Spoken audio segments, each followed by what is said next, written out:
Chapter 44-54. No one in the room made a sound because of the imperial physician's diagnosis. The two imperial physicians shook their heads and said, "There are a total of 27 wounds on eldest young master's body. The most serious one was a sword stab to the heart. He's just hanging on with one breath. He won't be able to make it through tonight. You'd better prepare for his funeral." They sighed and shook their heads.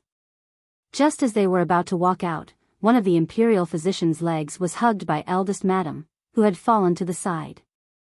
"No, my husband won't die. I beg you to save him.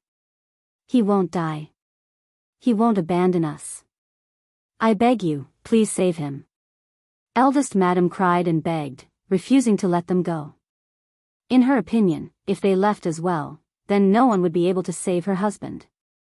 Her pleas were filled with grief and sorrow. Even the two imperial physicians could not help but feel sorrowful at this moment. Pan Hong was in the prime of his life and was highly regarded by the emperor.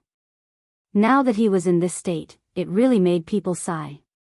"Eldest madam, please restrain your grief," they said helplessly as they watched the woman cry herself to death. In the end, she fainted. Sister-in-law. Sister-in-law. Pan Ning and his wife quickly went forward to support her. The imperial physician looked at her and said, "She's too sad. Send her back to rest. We'll take our leave first." The two of them said and walked out. They still had to report Pan Hong's condition to the emperor. Old Master Pan's body swayed and his face was as white as paper. Just as he was about to fall, Hao supported him. Father Pan sat in a chair in a daze. He seemed to have aged 10 years in an instant. "Madam, send sister-in-law back and take good care of her." Pan Ning forced himself to stay awake and let his wife send her back first. When he saw his wife and servants supporting his sister-in-law leave, he took a deep breath and looked at his elder brother on the bed with grief in his eyes. Old Master Hao supported him as he trembled to the bedside. Looking at his dying grandson, he couldn't help but cry. He said in a choked voice, "Why can't I be the one lying here instead of dying before my grandson?" Unable to bear the impact of this grief, the old man, who had been holding on for a long time, finally collapsed. His body twitched, and his mouth was slightly crooked. Saliva flowed out from the corner of his mouth, shocking the father and son of the Pan family. "Grandfather! Father!" Father Pan and Pan Ning quickly stepped forward to support him, fearing that something would happen to him. Father Pan hurriedly said, "Quickly send your grandfather back and let the doctor take a good look at him. Your eldest brother is already like this. We can't let anyone fall in our house." Hao watched as the room turned into a mess after the old master collapsed. He retracted his gaze, and with a flick of his hand, he stuffed a pill between his fingers into the mouth of the dying Pan Hong.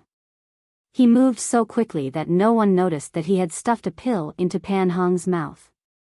After old Master Pan was sent back to the courtyard, the room became quiet again. Old Master Pan turned around and walked to the bedside with heavy steps. Looking at his son who was on the verge of death, he couldn't help but cover his face and cry softly. Chapter 44-55. When Father Pan heard his words and thought of Pan Hong's injuries, he wiped away his tears and said, "The doctors all said that he won't live. They only treated his wounds simply. Even if he can't live, I have to let him go with dignity." Hao helped by the side. He asked someone to bring a basin of water and help to clean the wounds again. When he saw Pan Ning's father taking out medicine to treat Pan Hong's wounds, he hurriedly handed over the medicine he had prepared.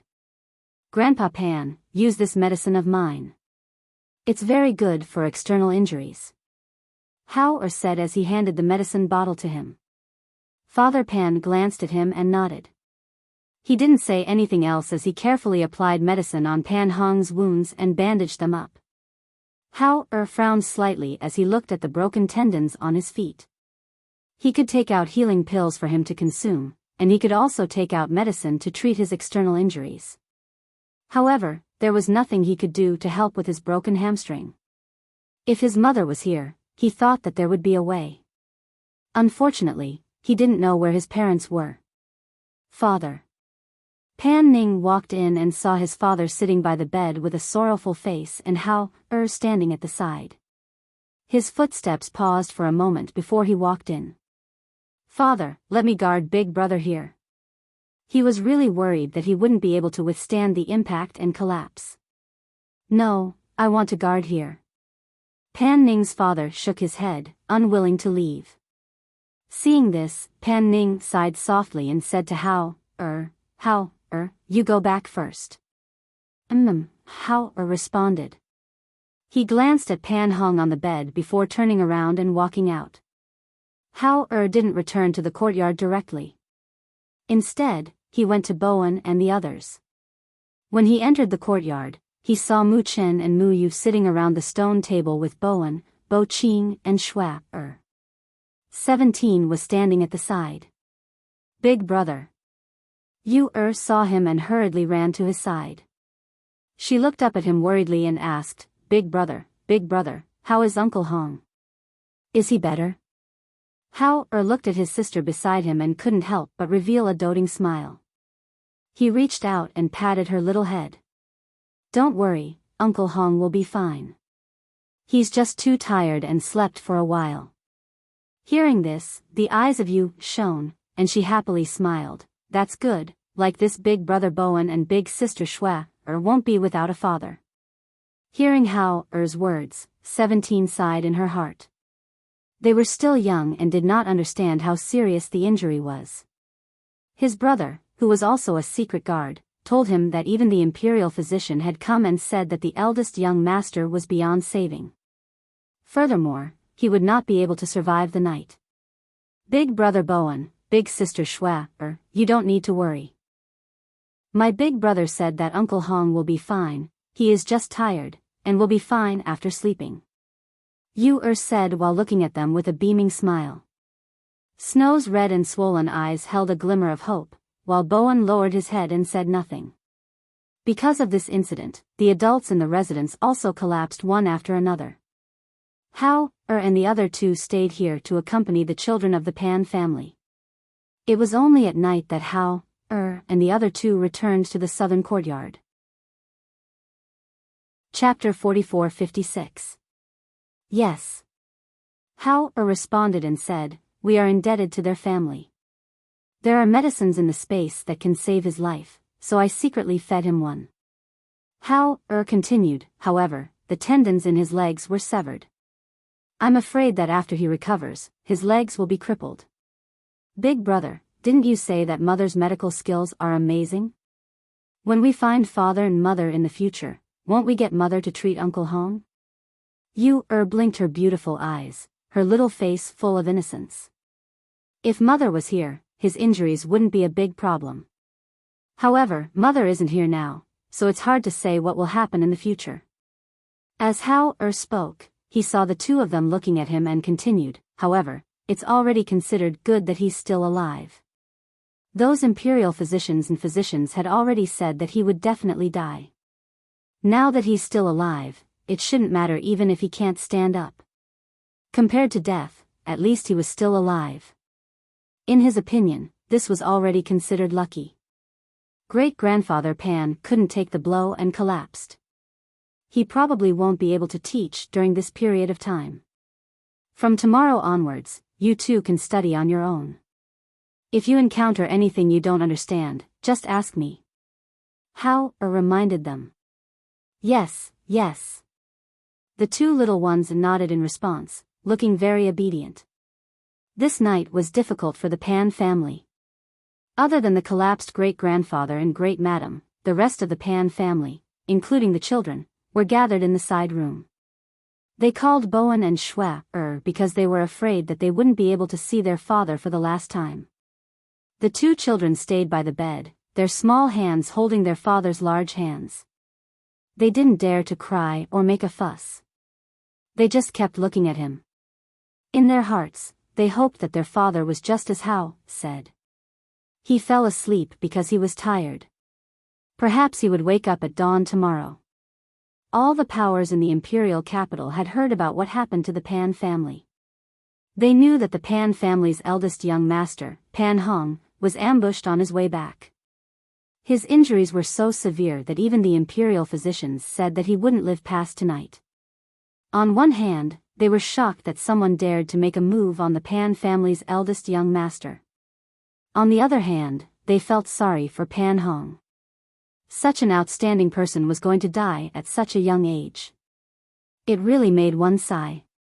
In the palace, after the imperial physician reported the situation and said that Pan Hong would not survive the night, the emperor flew into a rage and ordered that the person behind the ambush must be found. When night fell, the emperor left the palace with 12 guards and went to the Pan family. "Old master, second young master, His Majesty is here." The housekeeper quickly ran into the courtyard to report. Hearing this, Father Pan and Pan Ning quickly went out to greet him. As soon as they came out, they saw a middle-aged man walking over with steady steps, followed by more than 12 inner palace guards. "Your subjects greet your Majesty." The father and son of the Pan family stepped forward and knelt on one knee. No need to be so courteous. The emperor stepped forward to support Father Pan. Looking at Father Pan, who had aged 10 years overnight, he couldn't help but sigh softly and said, "This emperor is here to see Pan Hong." "Many thanks, Your Majesty," the father and son of the Pan family said as they led him into a side room. When he came to the inner room, he saw Pan Hong's son and daughter standing by the bed with tears in their eyes. His footsteps paused. He originally wanted to take a step forward, but he couldn't. He just stood 3 meters away from the bed and looked at them. Chapter 44-57. After a long while, he stepped forward and walked to the bedside. He glanced at the person on the bed before shifting his gaze to the 2 children. "What are your names?" the emperor asked as he looked at the 2 children. "Your Majesty, my name is Pan Bo-wen." "My name is Pan Shua-er." Shua-er replied timidly when she saw her brother speak. Hearing this, the emperor nodded. He patted the 2 children's heads and said, "I will catch the person who harmed your father." He thought that when he returned, he would have to think carefully about how to compensate the Pan family and the 2 children. After all, Pan Hong had been ordered by him to go on a long journey. The fact that he had been killed on this trip was probably related to what he had done. He didn't stay in the Pan family for long. After comforting the Pan family, he left quietly. After all, with his status, it wasn't easy for him to take the risk to come out at night. After sending off the emperor, the Pan father and son continued to keep watch in the side room. However, in the middle of the night, the 2 children fell asleep by the side of the bed. After Pan Ning ordered someone to send the children back to rest, he suddenly noticed that his pale-faced brother's breathing seemed to have gradually stabilized. He was stunned and his heart tightened. He was afraid that it was just his imagination. He quickly walked to the outer room and held his father's hand. "Father, father, big brother is..." Before he could finish, Pan Ning's father, who had been sitting in a daze, suddenly stood up and interrupted him. Did your big brother die?" he asked in a trembling voice as tears welled up in his eyes. No, father, come and see. Big brother's breathing seems to have stabilized. Come and see." Pan Ning excitedly pulled him to the side of the bed. Pan Ning's father went forward to take a look. He couldn't help but be stunned. He was so emotional that he couldn't speak. This, doctor. Quick. Get a doctor." That night, the lights in the courtyard were lit all the way until the next day. When First Madam woke up at dawn, she looked at the sky outside and sat in a daze. Her expression was sorrowful. In the next moment, she covered her face and cried bitterly. When Second Madam came in and saw her crying, she hurriedly went forward. Sister-in-law, what happened to you?" "Chiu-yi, I didn't even get to see him for the last time." I. Woo. She covered her face and cried bitterly. Her cries were so sorrowful that it made one's heart ache. When Second Madam heard this, she hurriedly said, "Sister-in-law, don't cry. Eldest uncle is fine. Eldest uncle is still alive." "What?" First Madam, who had been covering her face and crying bitterly, stopped crying when she heard this. She stood up agitatedly, grabbed her hand, and asked in a trembling voice, What did you say? Is my husband still alive?" Second Madam hurriedly told her about what happened last night.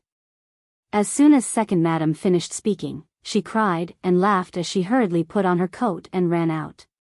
At this time, several doctors were taking Pan Hong's pulse in the room. When they felt the strong beating pulse, they all widened their eyes in shock as if they had seen a ghost. Their faces were full of disbelief as they muttered, "This is a miracle, this is a miracle. How did he survive with such injuries? This is simply unbelievable." When Pan Ning and Pan Father heard this, their faces were filled with excitement. Pan Ning asked with uncertainty, "Doctor, is my big brother really okay? Did he really survive?" Chapter 44-58. That's right. I've never seen anyone who could survive with such injuries. It's impossible to survive with such injuries. When we left yesterday, he was clearly hanging on to his last breath. But now, his pulse is beating vigorously, and his whole body has recovered. It's really incredible, really incredible. If I hadn't seen it with my own eyes, I wouldn't have believed it. Another doctor added. An old doctor who had been silent all this time stroked his beard and withdrew his hand from taking the pulse. He looked at the Pan Father's son and asked, "Yesterday, his injuries were so serious, but today, he has almost recovered. May I ask Master Pan, second young master, what miracle medicine did you give to eldest young master?" Master Pan was startled and shook his head. "How could we have any miracle medicine? Yesterday, even the imperial physicians came. Whether it was you or the imperial physicians, they only looked at him and left without prescribing any medicine. How could you have given him any medicine? Tomorrow, they would all say that he would not survive. No one would even prescribe him any medicine. Even the wounds on his body were simply treated. He had to personally clean them up and apply new medicine. Since the incident yesterday, he had been guarding this room and no one had given him any medicine. That's strange. Eldest young master's injuries were almost healed overnight.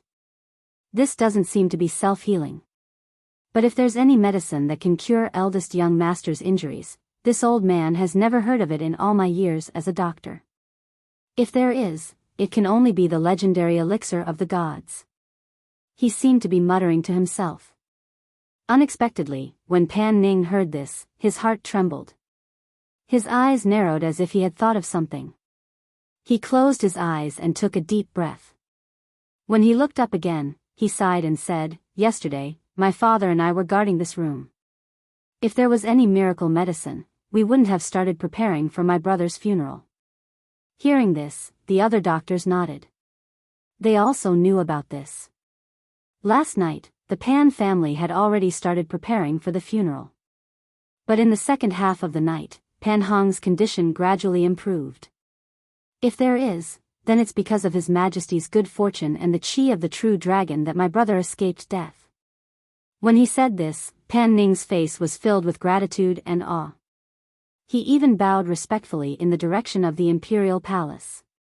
Hearing this, the doctors were startled and carefully asked, "Could it be that the emperor came last night?" That's right. Other than the people from the Pan family, His Majesty also came to visit my brother last night. Not long after His Majesty left, my brother's aura gradually stabilized.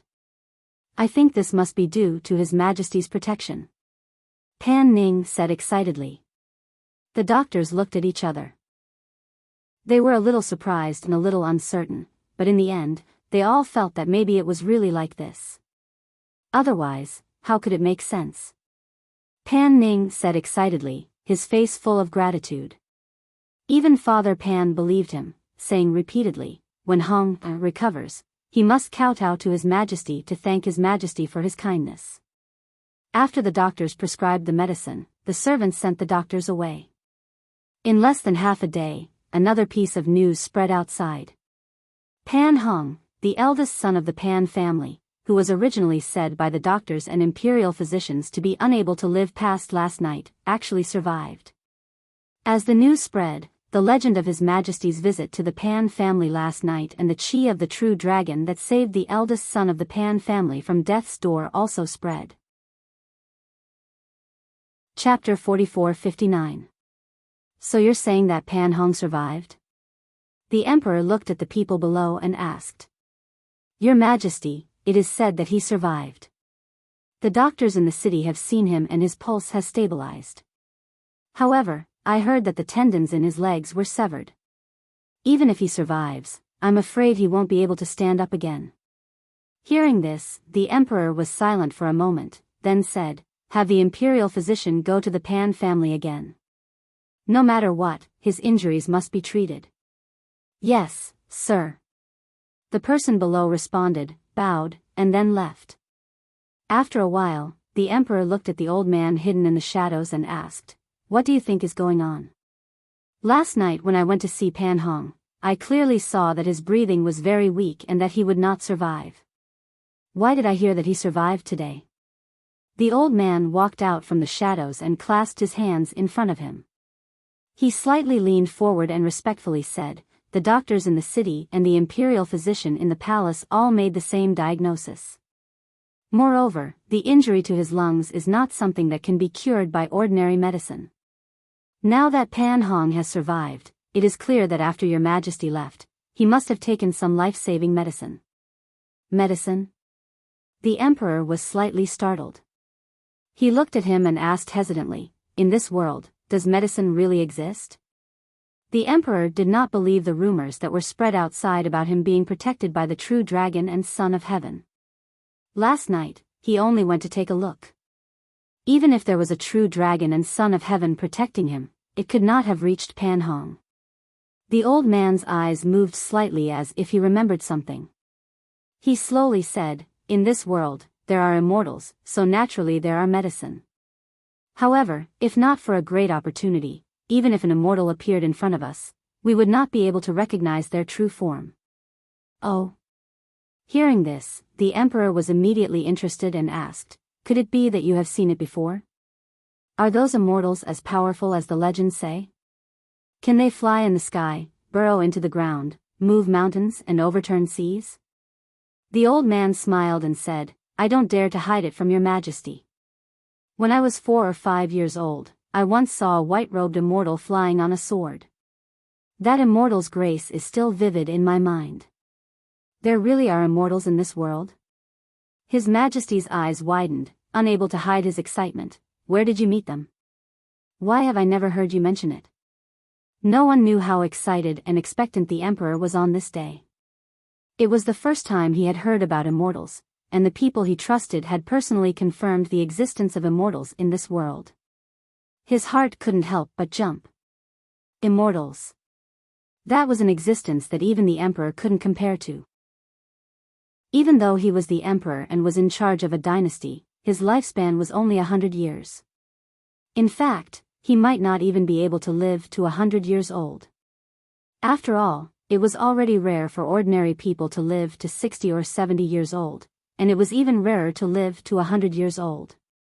He was in a high position and held power in his hands. Naturally, he hoped that his lifespan would be endless and he would live as long as the heavens. If he had the help of an immortal or if they gave him a pill that could increase his lifespan, then, thinking of this, his heart suddenly became excited, and a thought faintly formed in his heart, meanwhile, at the Pan residence. Since Pan Hong's condition had stabilized, the Pan family heaved a sigh of relief. No matter what, to them, Pan Hong's survival was more important than anything else.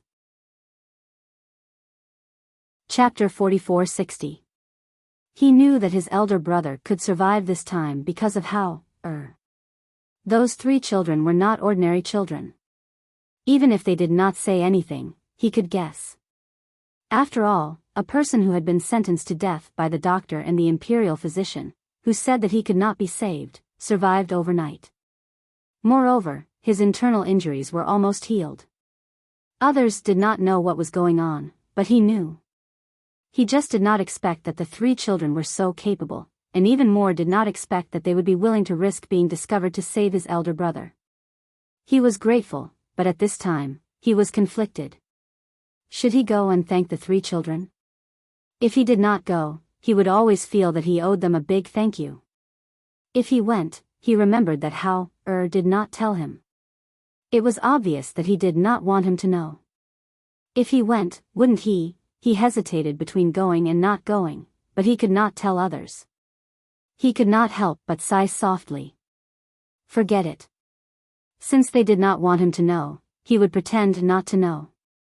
He would remember this life-saving grace in his heart for the time being. If there was a chance in the future, he would repay it. After freshening up in the yard and resting for a while, Pan Ning went to the south yard. Standing outside the southern courtyard, he saw the 2 little ones practicing their fists with Hao by their side, guiding them. His eyes flashed. Young Master Hao, second master, is here. 17 reported. Uncle Ning. Seeing him, Yu was beaming with smiles, then trotting to his side, she asked, Uncle Ning, is Uncle Hong well? Pan Ning smiled and said, the doctor said that his life is no longer in danger. He looked at Hao and said, during this period of time, the old man will not be able to teach you. He was shocked and fell down, but he is much better today. The doctor said that he needs to recuperate well for a few days. Yes. Hao responded. Uncle Ning, my elder brother will teach us. It's okay. Let great-grandfather recuperate well. When he is better, he will teach us. Yu said with a smile. All right, if you have anything else, or if you need anything, feel free to look for me. Pan Ning said, exhorting them a few more times before leaving first. After he left, 17 also retreated to stand guard outside the courtyard. Inside the courtyard, Mu Chen looked at his eldest brother and asked, does he know? At the side, Yu blinked her eyes and looked at them, quietly listening. Hao paused and said, it doesn't matter if he knows or not. Let's just leave it at that. Even if he knew, he didn't have to say it out loud. Continue practicing. Hao looked at the 2 of them and said, go through the entire set of fist techniques today. I want to check tomorrow. After instructing the 2 of them and 17, he went back to his room and prepared to cultivate there. The 2 little fellows agreed and began to practice obediently. Not long after Pan Ning left, Bo Qing, Bowen, and Shua came to the south courtyard. Bowen and Shua were especially happy to know that their father wouldn't die. Let's tell this good news to little sister Yu and the rest. They will definitely be very happy. Fu Qin grinned and said, today, my mother told me that great-grandfather's health is much better after knowing that uncle is fine.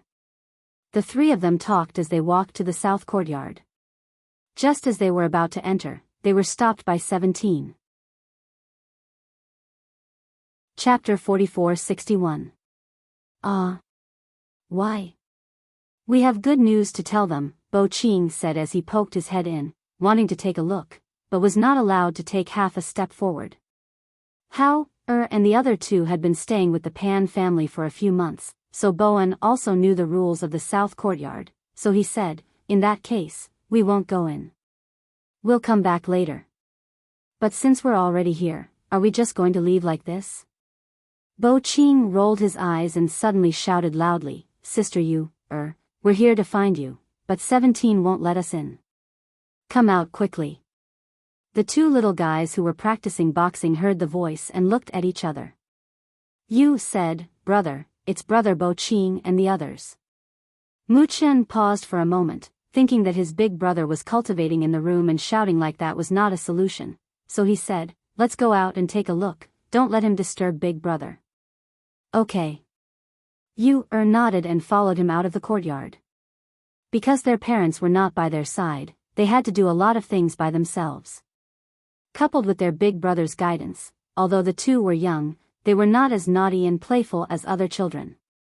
Outside, Mu Chen glanced at Bo Qing and said, don't shout, it's too noisy. Fu Qing chuckled and ignored him. Instead, he smiled happily and said, let me tell you, my uncle won't die. The doctor said he won't die. We know, Mu Chen said. Ah. How did you know? Bo Qing asked in surprise. Yu smiled and said, Uncle Ning came just now, he told us. Yu looked at Bo Qing and said seriously, Brother Bo Qing, next time you can't shout loudly outside this courtyard, you'll disturb my big brother. Bo Qing was a little embarrassed by her words and hurriedly promised, I won't next time, but 17 has been guarding this courtyard and won't let us in. Yu looked at him with a smile and said, because my big brother told 17 not to let anyone in. Big brother doesn't like to be disturbed, he'll get angry. Yes, I know. I won't do it again, he promised again. Bowen looked at the two of them and said, Great-grandfather has to recuperate and can't teach us for a while.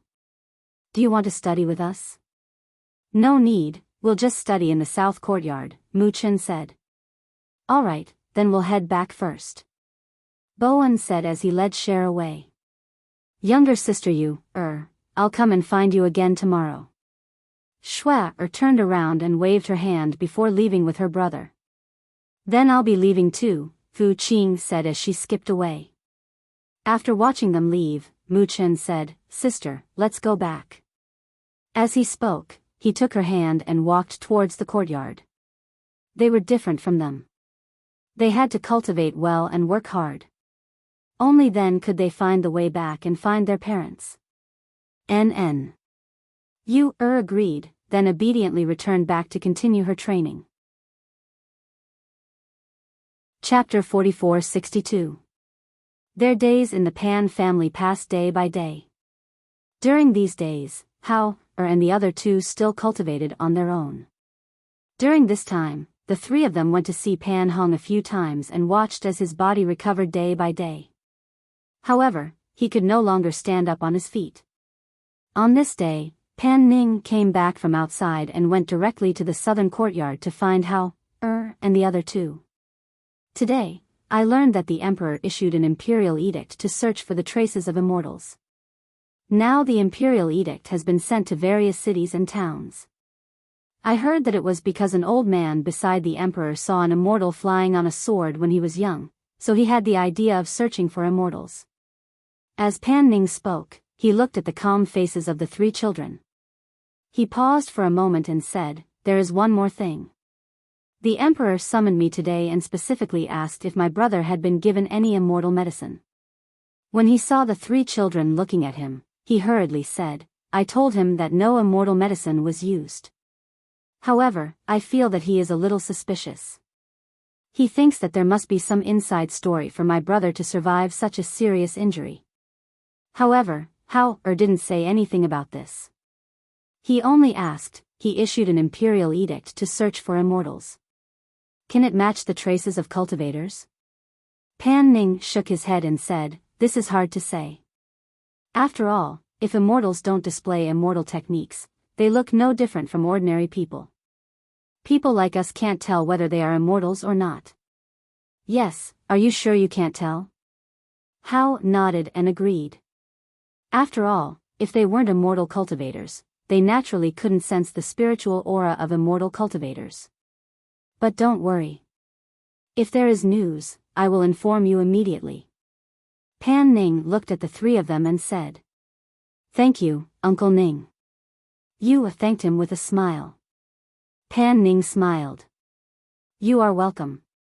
He didn't disturb them and left after delivering the news. Once the news of the emperor's search for immortals spread, it could be said that the whole country was shocked. Many people were discussing whether immortals really existed in this world. What did immortals look like? In that remote village, the old village chief's man, who had heard the news, sat at the door and smoked a hookah. The two of them looked at each other and couldn't help but think of the scene from a few months ago. They thought of the three children. His Majesty's search for immortals said that anyone who discovered the whereabouts of immortals would be greatly rewarded. However, even if they heard that there would be a great reward, the two of them did not dare to reveal anything about what happened that day.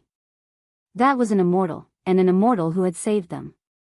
Even though the three of them were still so young, they didn't dare to casually mention that matter.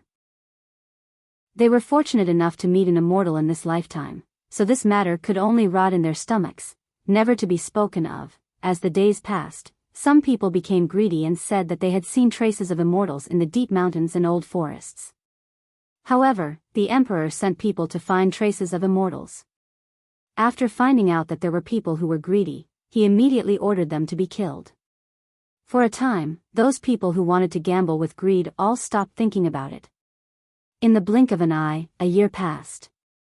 In another world, Xianyuan Mose and Fengjiu, who were looking for the 3 children, went to many places in this year's time, but they still couldn't find the whereabouts of the 3 children.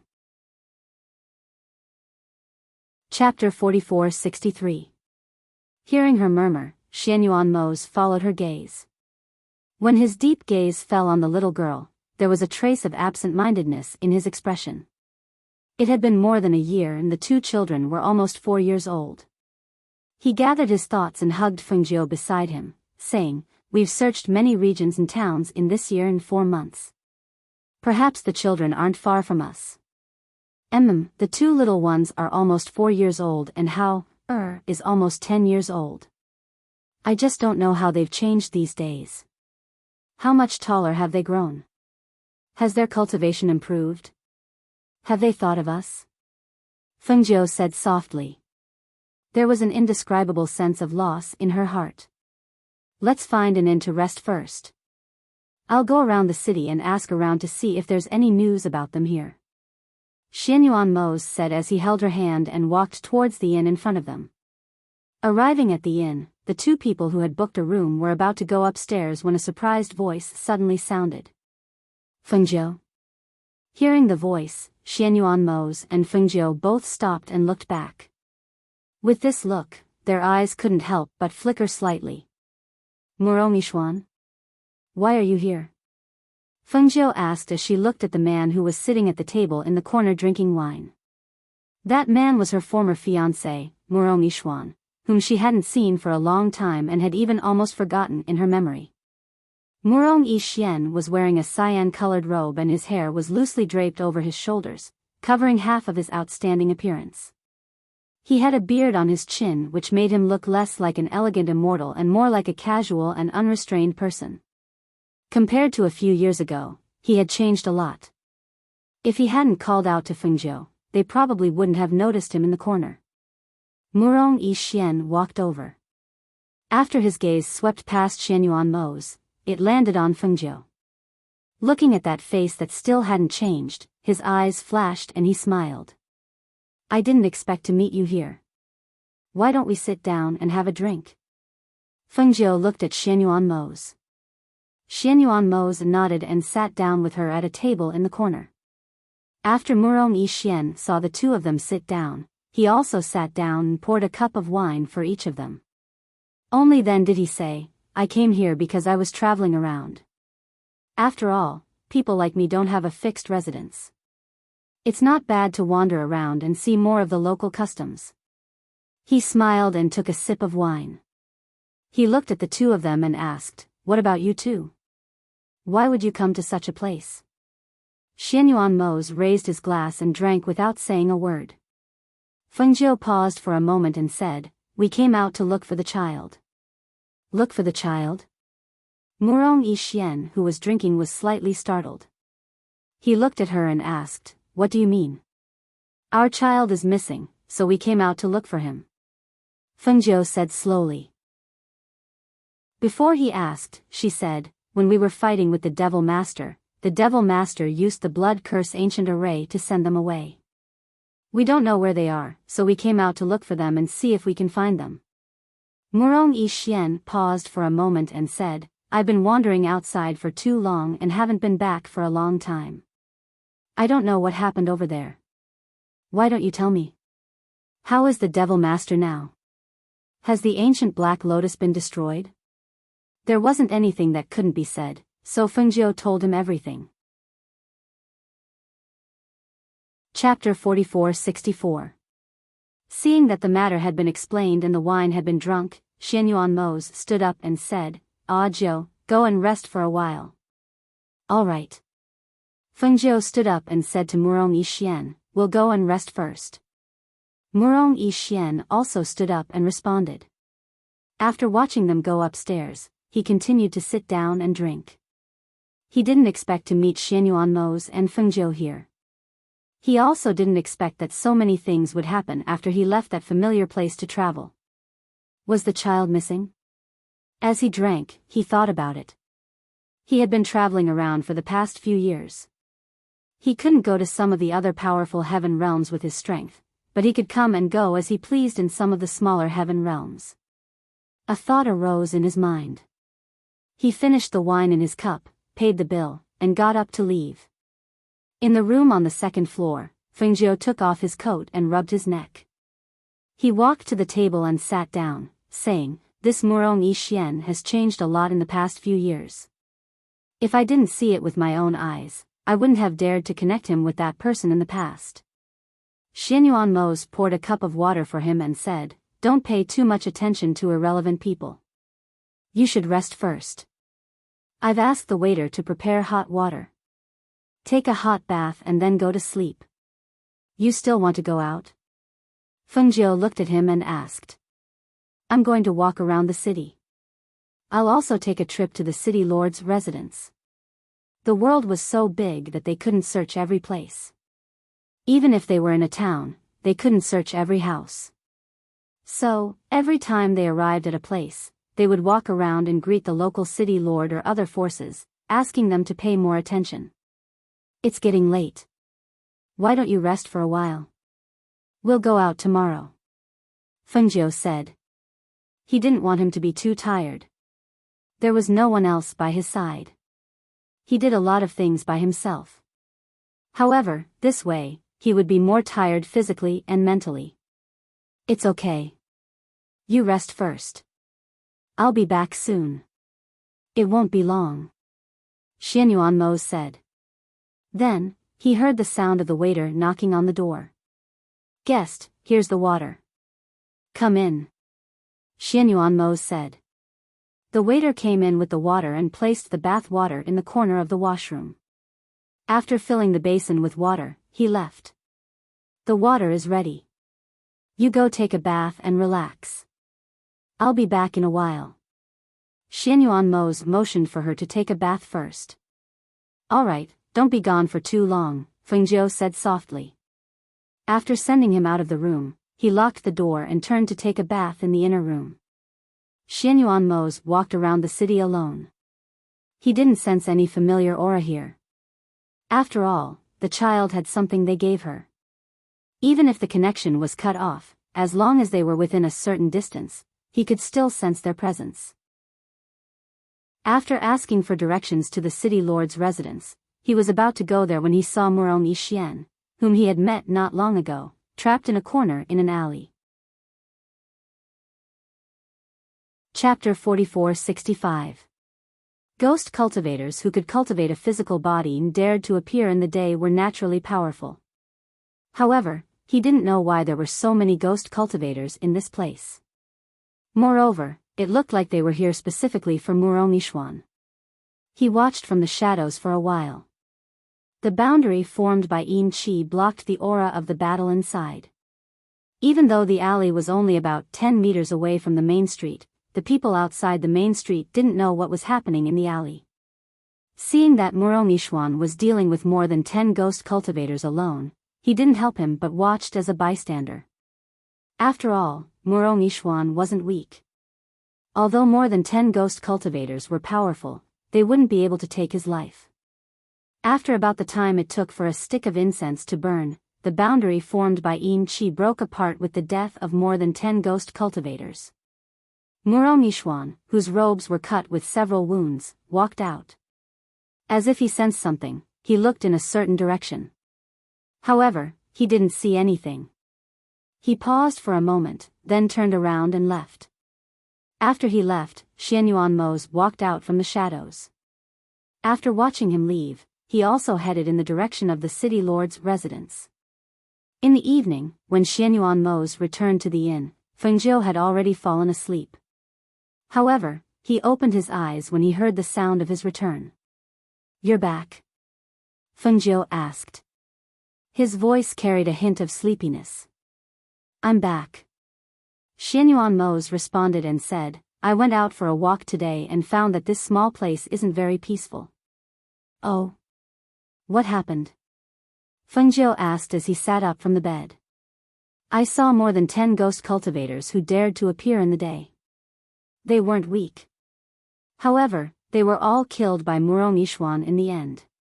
He poured a cup of water and drank as he spoke slowly. Hearing this, Fengjiu was slightly surprised. How did he provoke those ghost cultivators? A ghost cultivator who has materialized a physical body and dares to appear in the daytime is not simple. It seems that his cultivation has also improved in the past few years of training outside. When I went to the City Lord Manor, I heard the City Lord mention that there's a ghost king in the Een Mountain area. He has many ghost cultivators under him, and he often comes out to do evil. When I came back just now, the aura in the city had changed slightly, and many shops had closed their doors. Xianyuan Mose said as he played with the teacup in his hand. His eyes flashed as he thought of the scene he saw when he came back. Hearing this, Fengjiu's eyes flashed slightly. He lifted the blanket and got out of bed, putting on his clothes, and said, This small place is also like this? Then I really have to go and take a look. She smiled and said, I've also slept for a while. Now that I've heard you say that, I'm not sleepy anymore. How about this? I'll go out and take a look. You rest first. You want to deal with the Ghost King? Xianyuan Mose raised his eyebrows and looked at her. Since we've encountered it, how can we leave it alone? Fengjiu said slowly, taking light steps to his side, and said, We have the strength, so we can naturally take care of it.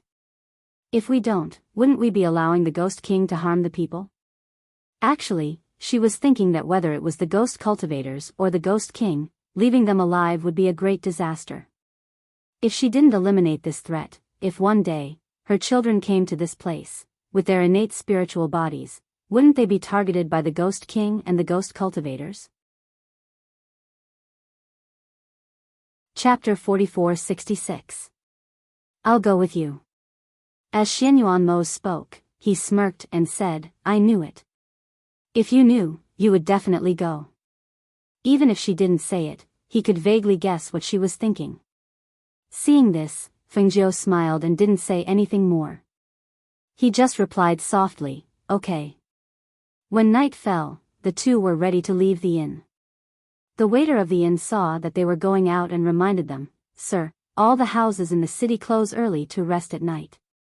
If you go out now, there won't be many people on the street. It's okay. Fengjiu smiled. But it's not safe at night. Before the waiter could finish his words, the two had already left the inn and walked towards the street. Seeing this, he shook his head and sighed. Accidents often happened at night in the city. Some were children, some were women, and some were cultivators. Over time, the people in the city knew that it was best not to walk around at night. Only some foreigners didn't know and didn't listen to advice. Those two were so outstanding. He was afraid that they wouldn't be able to come back this time. Xianyuan Mose and Fengjiu walked on the street. On both sides of the street, the lanterns in front of the shops swayed in the night wind. They also saw that in the dark of the street, there were ghosts floating around. They wanted to get close to them, but after several failed attempts, they quietly retreated and followed them from afar. There are also cultivators in this place. How can they let these ghosts make trouble here? Fengjiu frowned slightly and glanced around. Then, he raised his hand and the two cloud-swallowing beasts, White Tiger and White, jumped out. Master. The contract beasts surrounded him and called. Go, clear the ghosts in the city. Fengjiu said lightly and glanced at the ghosts who were flying around and escaping quickly. If Chen and Yu were here, with their innate spiritual bodies, wouldn't they be targeted by these ghosts? Thinking of the ghost that targeted Yu, last time, a cold light flashed in his eyes. Yes. The contracted beasts replied and leaped into the air, chasing in different directions. The two children have the magical treasures we gave them. Ordinary ghosts and ghosts can't get close to them. Xianyuan Mose held her hand and said, "Don't worry too much. They'll be fine. If I don't see them return safely with my own eyes, how can I be at ease?" Fengjiu said softly as he looked ahead. He only hoped that they would be able to turn the misfortune into a blessing, and that they would have the help of a benefactor. That night, all the Een's souls in the city were wiped out by Fengjiu's contracted beasts.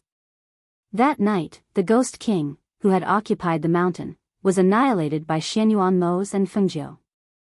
Almost none of the ghost cultivators under them who were in Een Mountain survived.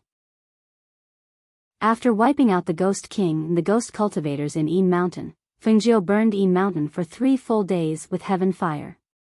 After completely removing the Een Qi in the mountain, they quietly left the area. As for the people in the city, they only knew that an inexplicable fire had burned Een Mountain for a total of 3 days. They had no idea what had happened there. Only the city lord of the city had rushed over to take a look when he heard the news, and then he bowed respectfully to the heavens 3 times. Chapter 44-67. 17, who was standing guard outside the courtyard, looked at the small figure sitting cross-legged on the roof. He paced back and forth nervously, looking at the roof from time to time. Faintly, he seemed to feel that there was something different in the air. This was the same aura as when he saw young Master Hao killing people with his sword in the dilapidated courtyard. Due to the location of the south courtyard and Pan Ning's instructions, the secret guards in the residence did not come over to check even though they noticed the commotion. After all, they knew that 17 was guarding the south courtyard. In the room of the southern courtyard, Mu Chen and Mu Yu were sleeping soundly. However, when they sensed the fluctuation of the spiritual aura, the two quickly got out of bed and opened the door to go outside. Looking up, they saw their big brother sitting cross-legged on the roof, bathed in the moonlight. "Young Master Chen, miss you, why didn't you put on your outer clothes?"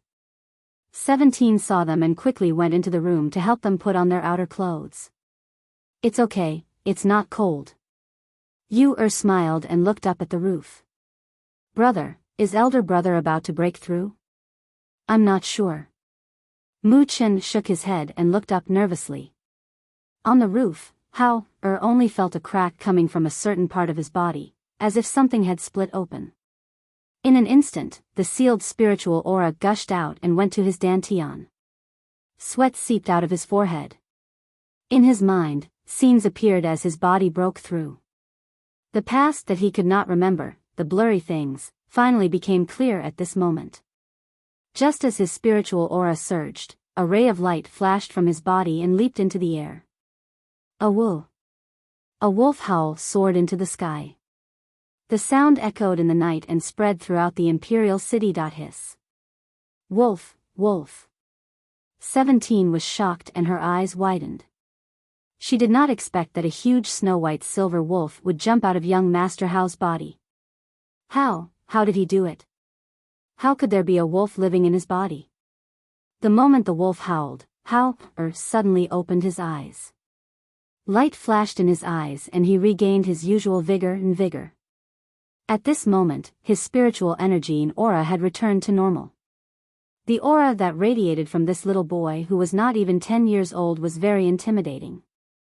Mu Chen and Mu Yu looked at their eldest brother in surprise, as well as the majestic silver wolf that jumped into the air and landed steadily on the roof.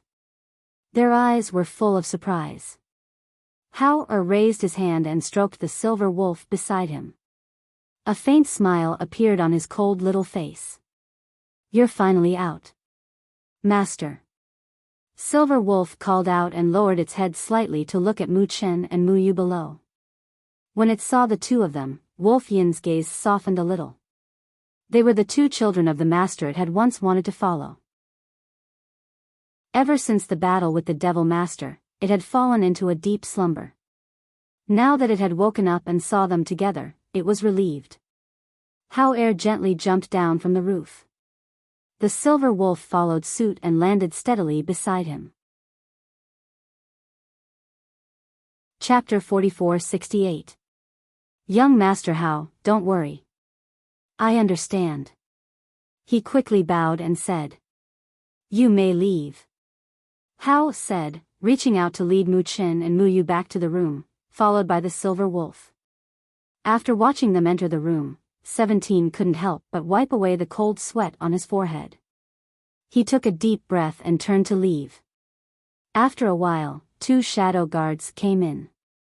17, is there anything strange here? The 2 shadow guards asked, looking around. 17's eyes flashed and asked, what's strange? Didn't you hear the wolf howl? The wolf howl was very loud just now, almost the entire capital heard it. Also, we seem to have seen a snow-white wolf leaping into the air and disappearing in the blink of an eye.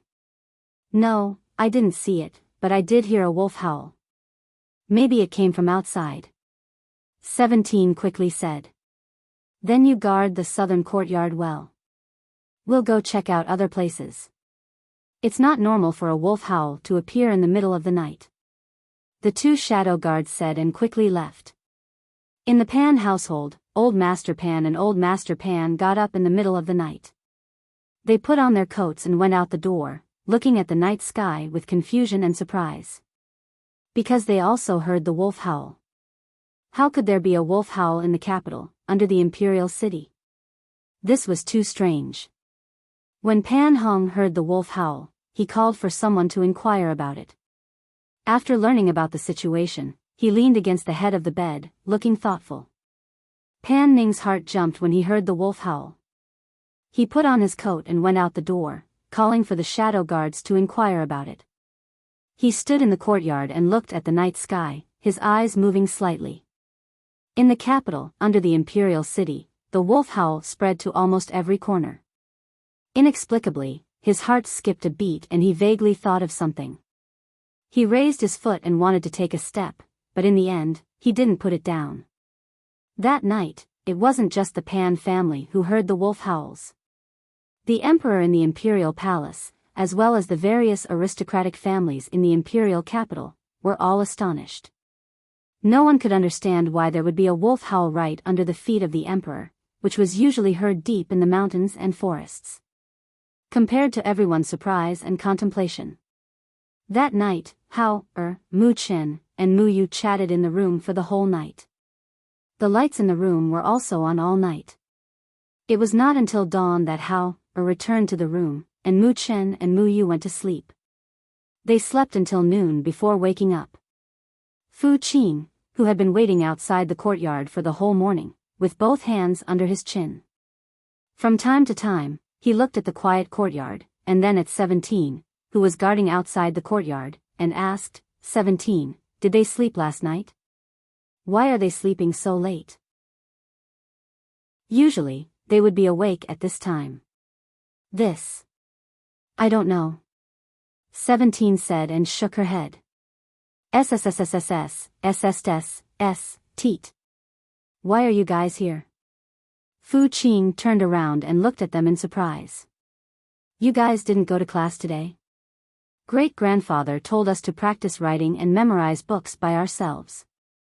After we finished practicing, my father said that he would bring us to the city to play. Therefore, my brother and I came over to call little sister Yu, and the others. S. Chapter 44-69. They haven't woken up yet? Bowen looked at 17 in surprise. Usually, they should be up by this time. Are they sick? Did you go in to take a look?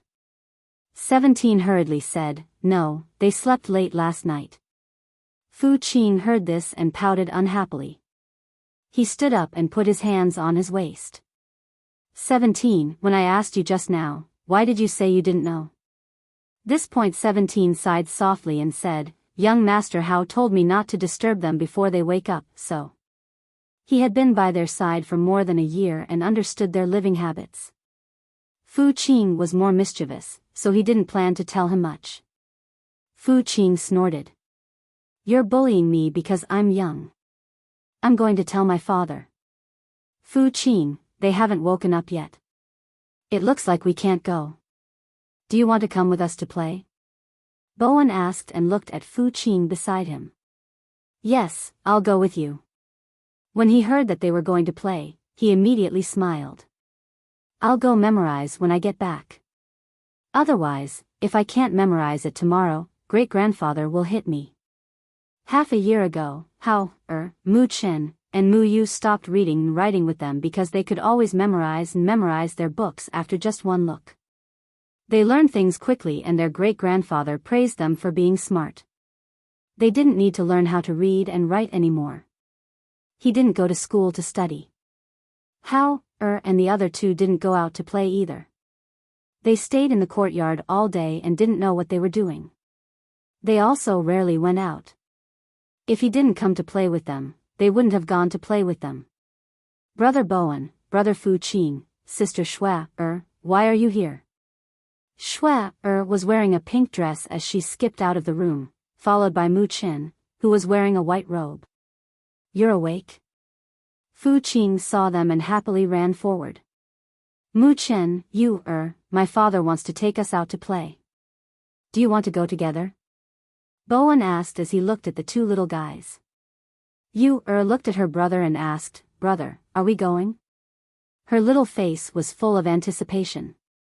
Ask big brother, Mu Chen said.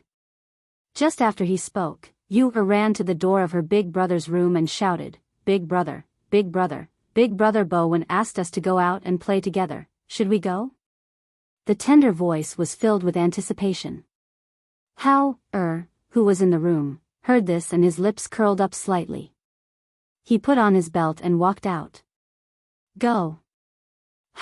Opened the door and looked at his sister in front of him. He patted her little head and said, I haven't been out for a long time. It's good to go out for a walk. All right, I'll go talk to my father first. You guys can come later. Bowen smiled and turned to leave.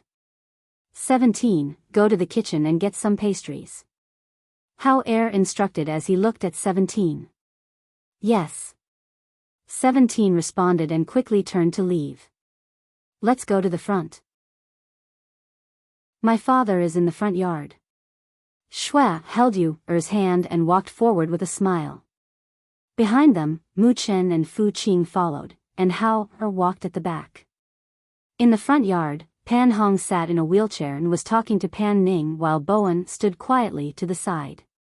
Father, second uncle. Shui greeted them with a smile when she saw them. Chapter 44-70. Pan Hong and Pan Ning looked at the children. Although their children were not bad-looking, they were easily outshone when compared to and the other two. In fact, they had long known about this. It was just that today, the difference seemed even more obvious. Was obviously different from usual. There seemed to be an indescribable feeling in his body and his gaze. I don't have anything to do today, so I'll go out with you. We can take 2 carriages. Pan Ning smiled and looked at the children. Is there anywhere you want to go today? Father, I want to pick peaches. They said there is a large peach tree behind the Emperor Temple, and there are peaches to pick now. Bo Qing quickly said. Oh. Who said that? Pan Ning raised an eyebrow at his son. The servants in the residence said so. The Emperor Temple is a little far from here. It's getting late if we go now. He looked at the sky and said, moreover, if we go now, we may not be able to make it back tonight. We can stay in the Emperor Temple. Since the children like it, we can stay there for the night and come back tomorrow. Pan Hong smiled and looked at his brother. Moreover, the Emperor Temple is quiet. I haven't been there for a long time, so it's a good time to take a look. Pan Ning thought for a moment and said, since Big Brother has said so, then let's go. I'll let Father and the others know. You all get in the carriage first. That's great. Bo Qing jumped up in excitement. Bowen also had a happy smile on his face. Shui smiled as she leaned into her father's embrace. Picking peaches? Yu blinked and looked at Big brother, I seem to remember picking peaches before. Hao heard and nodded. Yes, you did. Their mother had a large peach forest. Mu Chen also thought about it. It seemed that such a scene had appeared in his memory, but he could not remember it clearly. Pan Hong looked at the three of them and smiled. Let's go. We'll get in the carriage first. He raised his hand and a guard came out from behind to help him push the wheelchair. There were some things that he might not understand, but he could vaguely guess. However, since he didn't say anything, then he would just pretend that he didn't know. The two carriages were accompanied by 12 guards. There were also 8 secret guards protecting them in the dark. The carriages passed through the city and headed towards the Emperor Temple. In the carriage behind them, Fu Qing, Bowen, Shui, and Pan Hong were in the same carriage. At this moment, Fu Qing was pouting with an unhappy expression. Uncle, why didn't my father let me ride in the same carriage as him? He looked at Pan Hong, who was drinking tea, and asked. Pan Hong took a sip of tea and asked, don't you like sitting in the same carriage as eldest uncle? Or do you dislike Bowen and Shui? Hearing this, the two people beside him looked at him. Seeing this, Bo Qing hurriedly waved his hand. No, I don't dislike uncle, nor do I dislike brother Bowen and Shui. Since that's the case, you can sit with us. After all, if you go over, it'll be too crowded over there. It won't be comfortable sitting there, Pan Hong said unhurriedly. Is that so? Fu Qing scratched his head. In the end, he could only give up. Chapter 4471. Hearing this, Mu Chen and Mu Yu, who were eating, paused and looked at Pan Ning. How paused for a moment before asking, is the news reliable? How can you be sure that the other party is a cultivator? He had recovered his memory. Even though he was still young, he had become more cautious in handling matters. This place belonged to the mortal world. In this mortal world, whether it was power or money, neither were things that cultivators sought. Even if a cultivator really came to this place, he should not have shown himself in front of others. Therefore, when he heard that he had traces of an immortal and even invited him back to the imperial capital, he only had doubts in his heart. I haven't seen him yet. I guess we will only know in a few days. Pan Ning said and looked at Hao, asking, do you suspect that person is not an immortal? Hao shook his head and said, this place belongs to the mortal world. Generally, cultivators will not come here, unless they are traveling. But if that is the case, they will not appear in front of others and let everyone know. I understand. I will pay more attention to this matter. I will tell you after I find out more. Pan Ning nodded and said. The carriage moved slowly. Along the way, there was constant laughter in the carriage. The children sitting in the carriage lifted the curtain from time to time and looked at the scenery along the road. They continued until they arrived at the gate of the Emperor Temple. Come down quickly. We are here. Pan Ning got off the carriage first. After carrying Yu down, he saw Mu Chen lightly jump off the carriage, followed by Hao. Daddy. Fu Qing jumped down from behind like a little monkey and came to his side in a few steps. Daddy, are we staying here tonight? He grabbed his father's hand with one hand and looked at the majestic Buddhist place with curiosity in his eyes. When we go in later, we will first pay a visit to the abbot of the temple and then take you around. Pan Ning said with a smile and patted his head. We will stay here tonight. We will go back tomorrow afternoon. On the other side, after the guards helped Pan Hong off the carriage, they pushed the wheelchair towards the gate. Pan Hong shouted at them, let's go. Qing, Yu, Mu Chen, don't run around, follow me closely. Pan Ning told them not to run around, and then led them inside. Bowen and Shui followed beside their father's wheelchair. Not long after they entered the door, they saw the abbot, who was over 60 years old, walking slowly towards them with a few young monks. Amitabha, good indeed. The abbot bowed to Pan Hong and Pan Ning and softly chanted the name of Buddha. His gaze swept past the children and landed on Hao, Mu Chen, and Mu Yu behind them. With just a glance, a bright light flashed through his wise eyes. He smiled and put his palms together, bowing again. I didn't know it was an honored guest. Forgive me for not going out to meet you. Hearing this, Pan Hong's eyes flashed slightly. He turned slightly and his gaze fell on Hao, Mu Chen, and Mu Yu. Pan Ning was also a little surprised. It was said that the abbot of the Emperor Temple had a discerning eye. He didn't expect that he could see that Hao, and the other two were not ordinary at a glance. He smiled and bowed, putting his palms together and saying that they were honored guests. His gaze swept past them and landed on Hao, Mu Chen, and Mu Yu. It was so obvious that they naturally could see it. Chapter 44-72. He had been intelligent since he was a child and was personally taught by his great-grandfather. His temperament was naturally different. However, he was still young and there were many things he could not understand. Hao stood there quietly, neither arrogant nor humble. He looked at the abbot calmly and did not speak. As for Mu Chen, he pursed his lips and glanced at the old monk. His gaze fell on his bald head, and no one knew what he was thinking. Yu, on the other hand, was all smiles. Her pair of beautiful eyes curved into crescents, and her face had a pure and innocent smile. Great Master Huizhen, it has been many years since we last met. You are still as energetic as ever.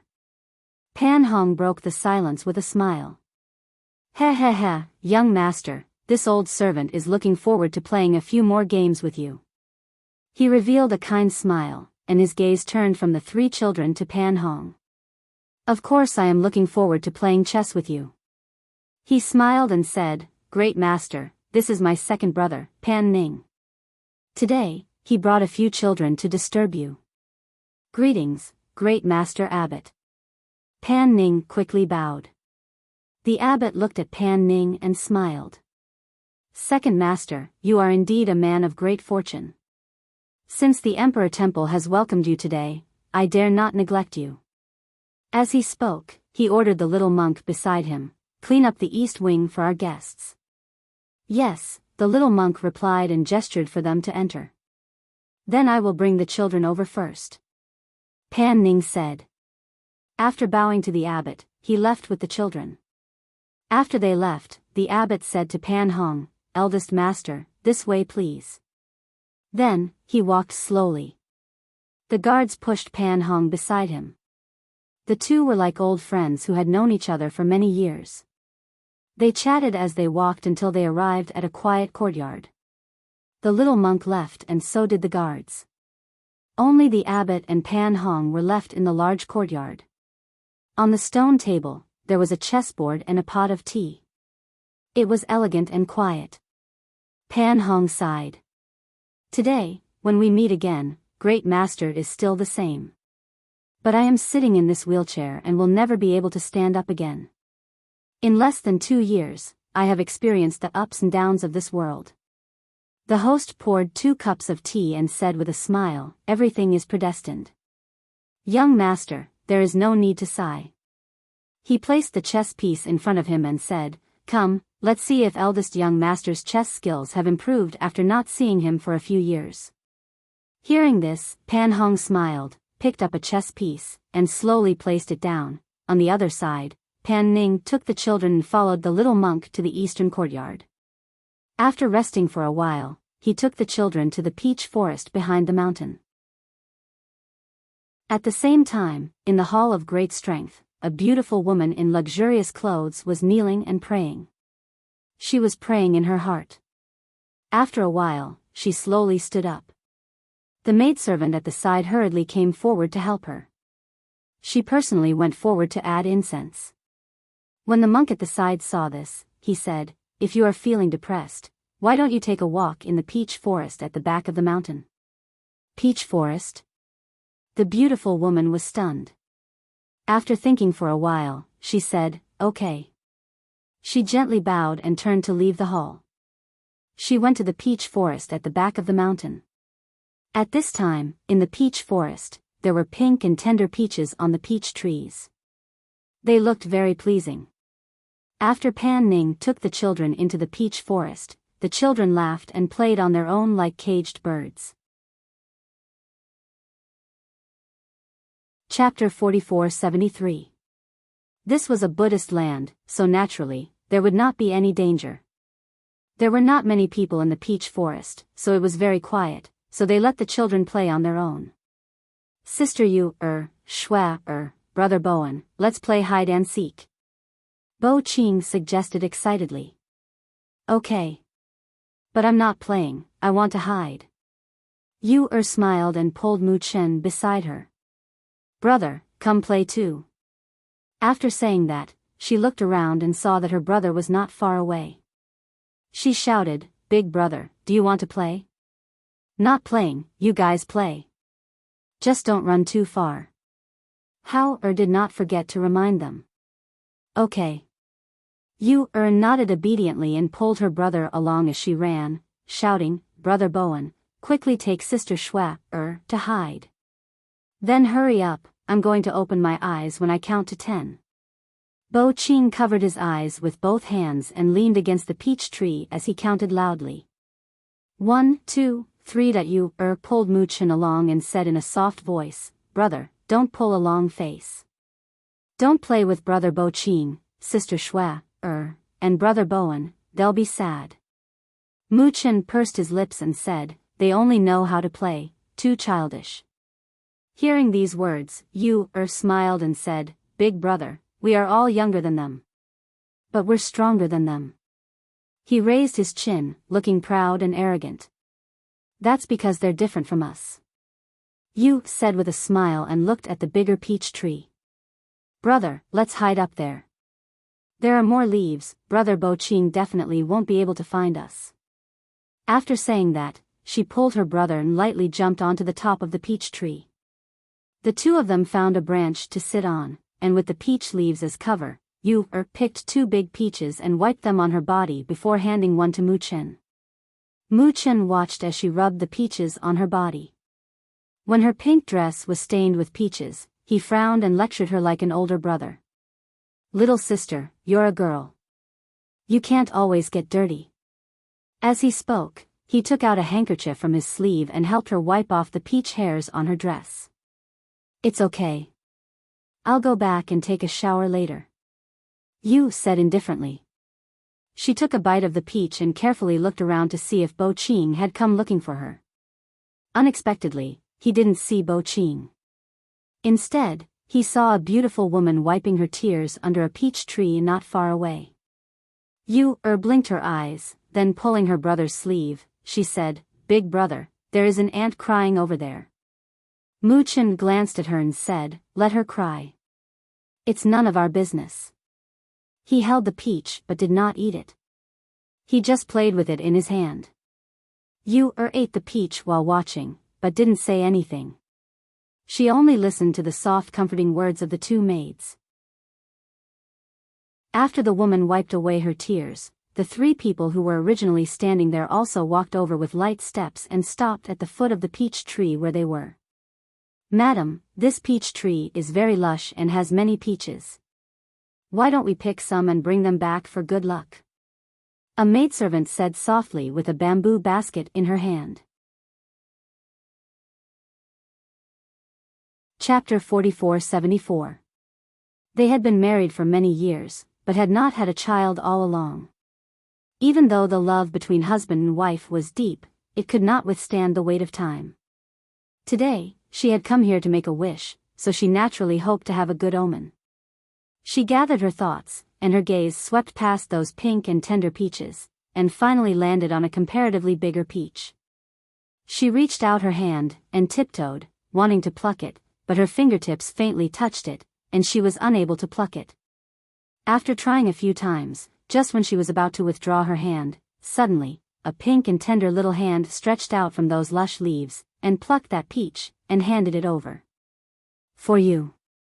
Yu half lied down, and with a smile on her face, she looked at that beautiful woman who was blankly looking at her. Seeing that she did not speak, and also did not take it, as if she was startled, she again reached out her little hand, and handed it over a few more times, and shouted, For you, peach. Ah! That madam came back to her senses, and let out a low cry. She couldn't help but take a step back, but as if she had thought of something, she raised her head and looked, and just happened to see that smiling and delicate little face between the peach leaves. That pink and tender little face was exquisite and pure, and a pair of beautiful big eyes were looking at her with a smile. That pair of white and chubby little hands were holding a big peach and handing it over. At first glance, it was as if she had seen a peach fairy, causing her heart to involuntarily skip a beat. Peach fairy has appeared. That madam muttered, and unexpectedly directly knelt down, and her eyes were filled with pleasant surprise. Greetings, Peach Fairy. The two maids were also startled by this scene. They only saw that on top of that peach tree, there was a pink and delicate little girl who was looking at them with a smile on her face, and her hand was also holding a big peach. Immediately, seeing their madam kneeling down, they also promptly knelt down, and did not dare to raise their head. There was no other reason, only because this peach tree was big and tall, and its leaves were lush, and peaches were piled up. It was basically not a tree that a child could climb up. And also, that pink and tender little face with a smile on her face was so delicate that it did not seem to belong to this world, and moreover, it was also inside this Buddhist peach forest, so it was as if Peach Fairy had descended. However, compared to them, couldn't help blinking her eyes at this moment. She was somewhat surprised and also somewhat at a loss. She saw that this beautiful auntie couldn't pick the peaches, so she helped her pick them and handed them to her.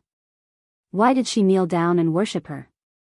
Mu Chen, who was sitting on the other side of the branch, glanced down and was a little speechless. Obviously, he did not expect these people to misunderstand. Although they were also immortals, they were not peach immortals.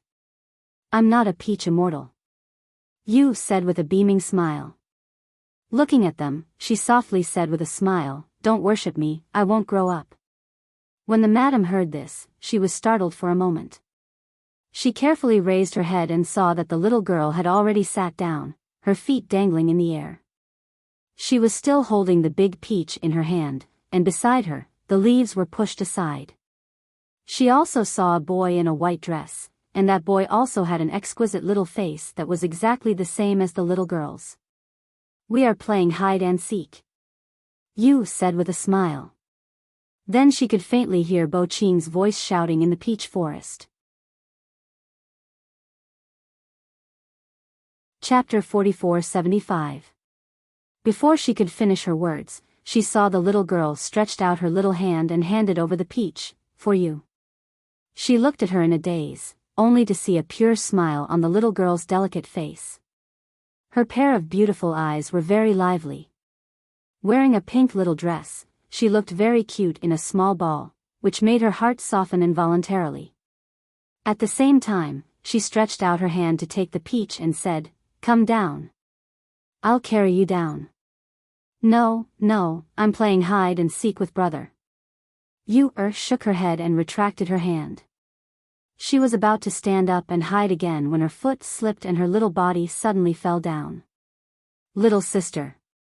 Mu Chen exclaimed and hurriedly stretched out his hand to catch her, but he didn't catch her.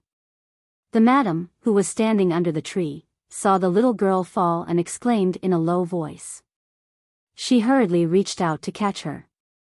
However, the impact of falling from the tree was too great. Even though the madam caught her, she couldn't stand still. Her whole body fell down, but her hands tightly held the little girl in her arms. "Hiss! Madam!" The two maids exclaimed and hurriedly came forward. Yu blinked her eyes and looked at the madam who fell on the ground. She quickly got down from her and somewhat worriedly asked, "Aunt, how are you? Are you injured?" Mu Chen jumped down from the tree and stood beside Yu, looking at the madam. That madam smiled and said, "I'm fine." She rubbed her waist and felt some pain in her arm. Looking at her arm, she saw that the stone had cut her skin and a trace of blood was oozing out. "I'm bleeding." Yu somewhat blamed herself. "It's okay," the madam said with a smile. Looking at the two children in front of her, she only felt that they were very cute. She thought, if she also had two children like them, how good would that be? Thank you. Mu Chen thanked her, knowing that if she didn't catch you, even if she didn't fall down, it would still be painful. Whose children are you? The madam asked the two children while sitting on the ground and letting the two maids tear a strip of cloth to help her bandage her wound. Yu tilted her head and thought for a while, then said, My father and mother's children However, we couldn't find our parents, so we stayed at Uncle Ning's house. Hearing this, the madam was slightly startled. Why can't we find father and mother? Mu Chen tugged at Yu, motioning her not to say too much. We have to go now. Saying that, he held Yu's hand and walked towards the road they came from. However, when they had walked more than 10 meters away, they suddenly heard a cry of surprise behind them, as well as the sound of sword chi. Mu Chen and Mu Yu immediately stopped and looked back. They saw several men in black coming out of nowhere and attacking the madam with swords. The two maidservants screamed for help, but one of them was killed by the men in black. The other one was protecting the madam and fleeing while shouting for help. Mu Chen exclaimed in shock because his sister, who was holding his hand, had broken free from his grasp and ran away. Almost without any hesitation, Yu rushed towards that madam. Her small figure moved lightly and her speed was extremely fast. At the same time, she also shouted, Brother, quickly call for people.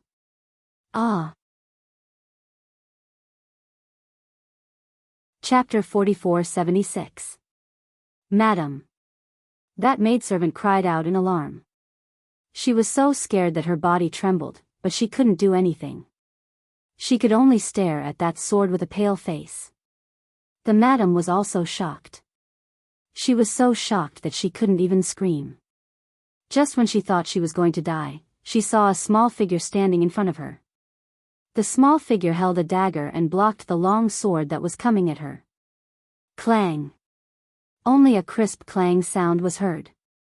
That sword was unexpectedly unable to advance any further. Then, seeing this, the other black-robed men sternly shouted, Kill them! After the angry shout, several swords attacked Yu and that madam. At this time, a young and tender voice containing anger was heard. Courting death. Seeing those black-robed men holding swords against his sister, Mu Chen immediately shouted angrily. Pulling out a dagger, he directly attacked the black-robed man at the front. The dagger carried a trace of spiritual aura. With a whoosh, it streaked across the air, and like a sharp arrow, it pierced the neck of a black-robed man. That black-robed man who had raised his sword and was about to slash down groaned. His body stiffened in an instant, and the sword in his hand didn't fall for a long time. His eyes were wide open in horror, and he stared straight ahead as if he didn't dare to believe that the dagger that killed him actually flew out from the hands of a 3 or 4-year-old child and accurately hit his vital point. Seeing this, those black-robed men were startled and looked in that direction. But when they saw that it was only a 3 or 4-year-old boy, they couldn't help but get angry and shouted, Kill them! End this quickly! Hao came over after hearing the voice. His figure flitted through the peach trees. Before he reached Yu and Mu Chen's side, he saw those black-robed men making killing moves. After glancing at those black-robed men, his heart slightly moved. 2 streams of chi shot out from his hand, knocking that madam and maidservant unconscious. Big brother? Yu turned her head and saw her big brother coming over. Chen Yu these people are for you to practice. As Hao spoke, his indifferent gaze swept past the men in black. He did not make a move and chose to let Mu Chen and Mu Yu deal with them. After cultivating for so long, they had yet to experience actual combat. It was just a few black-robed men, so they could use them to practice their skills and courage. The two of them were startled for a moment, but they immediately understood what he meant, so they responded. Yu held the dagger and circulated the spiritual power within her body, and the next moment, she stepped forward. Mu Chen also rushed forward and removed the dagger from the black-clothed man's chest. Spirit force surged in his palm, and killing intent overflowed from his eyes. The two of them had been cultivating for a long time and were very proficient in both their movement techniques and martial skills. However, they had very few opportunities to fight. This time, after hearing their big brother's words, the aura of the two small figures changed the moment their spiritual energy aura surged. Unlike their usual appearances, at this moment, both their bodies and their eyes were filled with killing intent. Their attacks were swift and fierce, without the slightest bit of hesitation. In their hearts, they always remembered that there was no need to show mercy to those who wanted to take their lives. Chapter 4477. When he was young, his parents taught him personally, telling him that they could not always be by his side to protect him. Only when he became stronger and had the ability to protect himself could they be at ease. And now, he and his younger brother and sister were stranded here. He had also been personally teaching them to cultivate so that they could have the ability to protect themselves, just like how his parents taught him in the past. After a few breaths of time, the forest returned to calm again. On the ground, several corpses were lying there, and the two little people, standing in the middle of the corpses, were seriously wiping the blood-stained daggers in their hands. Pan Ning had rushed over after hearing the commotion. However, he did not expect to see such a scene when he arrived. Hiss. What happened? Are you all right? Pan Ning's face changed and quickly stepped forward. He saw Hao standing on the side, and the two little ones standing beside the woman who had fallen on the ground. Uncle Ning, we are fine. Yu said, looking at the corpses on the ground and slightly lowering her head. Mu Chen looked at the corpses with a taut face. His eyes were calm, as if those people were not killed by him. Pan Ning stepped forward to check. His brows furrowed slightly, and his face was solemn. He said, "Did the Death Warriors sneak into a peaceful place of Buddhism?" Looking at the dead Death Warriors, he looked at the children with a complicated expression. Apart from them, there was no one else here. Therefore, he knew very well who killed these men of sacrifice. They wanted to kill this ant, and then wanted to kill us, so we killed them. Yu whispered, somewhat uneasily grabbing the corner of her clothes. Pan Ning sighed softly and said, "Don't be afraid, it's all right." He patted Yu's little head, but when he spoke, he felt strange. These children even dared to kill Death Warriors, why would they be afraid? I tell you, if someone asks later, you can say that these people were killed by me. As for the rest, don't say a word. Pan Ning instructed, knowing that this matter was not so simple. The three responded and looked at him. How, take them to Bowen and the others first, and then take them back to the courtyard to rest. Pan Ning said, glancing at 17 from the corner of his eye. All right, Hao replied before leading his younger siblings away. Young Master Hao, young Master Chen, miss you, When 17 saw them, she quickly bowed. Seeing that they had left, she quickly went to Pan Ning's side. Second young master, what happened? He looked at the woman and the corpses on the ground in astonishment. We'll talk about it later. Now, you go to the front and find the Master Abbot and ask him to come over. Pan Ning instructed. Yes. 17 replied and quickly left. Pan Ning stepped forward and saw that the woman and her maidservant had only fainted. He first pinched the woman's Renjong acupoint, and the woman slowly regained consciousness. Greetings, Madam Ho. Pan Ning bowed and took 3 steps back. The madam rubbed her forehead and opened her eyes. When she saw the corpse in front of her, she thought of what had happened and her face paled. She then seemed to have thought of something and looked around, but the 2 children were gone. Where are the 2 children? She asked anxiously. They're fine. Madam, you don't have to worry. Pan Ning said. Chapter 4478. Yes. Pan Ning replied. He looked at her and said, Madam, what happened here just now? On the other side, the abbot and Pan Hong were playing chess when they saw a young monk rushing in with 17. Abbot, it's not good. This benefactor said that there was an assassin in the back of the mountain and someone died. The young monk hurriedly said. Eldest young master, Master Abbot. 17 looked at the two and hurriedly bowed. Pan Hong frowned and looked at 17. He asked, what happened? Why would an assassin sneak into a Buddhist place? Eldest young master, Master Abbot, it was the second young master who asked me to invite you two over. I don't know anything else. The abbot stood up and said, someone died in a Buddhist place. It's not a small matter. I'll go and take a look. Eldest young master, don't worry. You can follow me later. As soon as he finished speaking, he quickly left with the young monk. Are the children all right? Pan Hong asked. The young masters and young ladies are all fine. The second young master is not injured. Eldest young master, you don't have to worry. 17 said and led the way. Behind them, the guards pushed the wheelchair and followed. When they arrived at the peach forest, the abbot, Pan Ning, and the madam had already talked for a while. The abbot, who understood the situation, said softly, Amitabha. Everyone must be frightened. Please go back and rest. I'll take care of things here. Thank you, Master Abbot. The madam bowed slightly and thanked Pan Ning. I really have to thank the second young master today. If it weren't for you, I'm afraid I wouldn't have survived today. When I go back, I'll definitely thank you with a generous gift. Madam Ho, you're too polite. Pan Ning hurriedly said. The Ho madam bowed again and left with the help of the pale-faced servant girl. These are men of sacrifice.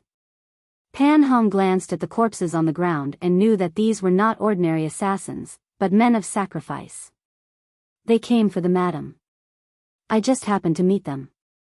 Pan Ning said, Master, I'll leave the things here to you. We'll go back first. The abbot clasped his hands together and bowed slightly. After watching them leave, he looked at the corpses on the ground, and a thoughtful look flashed through his wise eyes. When they arrived at the courtyard, Pan Hong entered the side room and called out to Pan Ning, who was about to enter the room, Come with me. Pan Ning's footsteps paused. He felt a little helpless.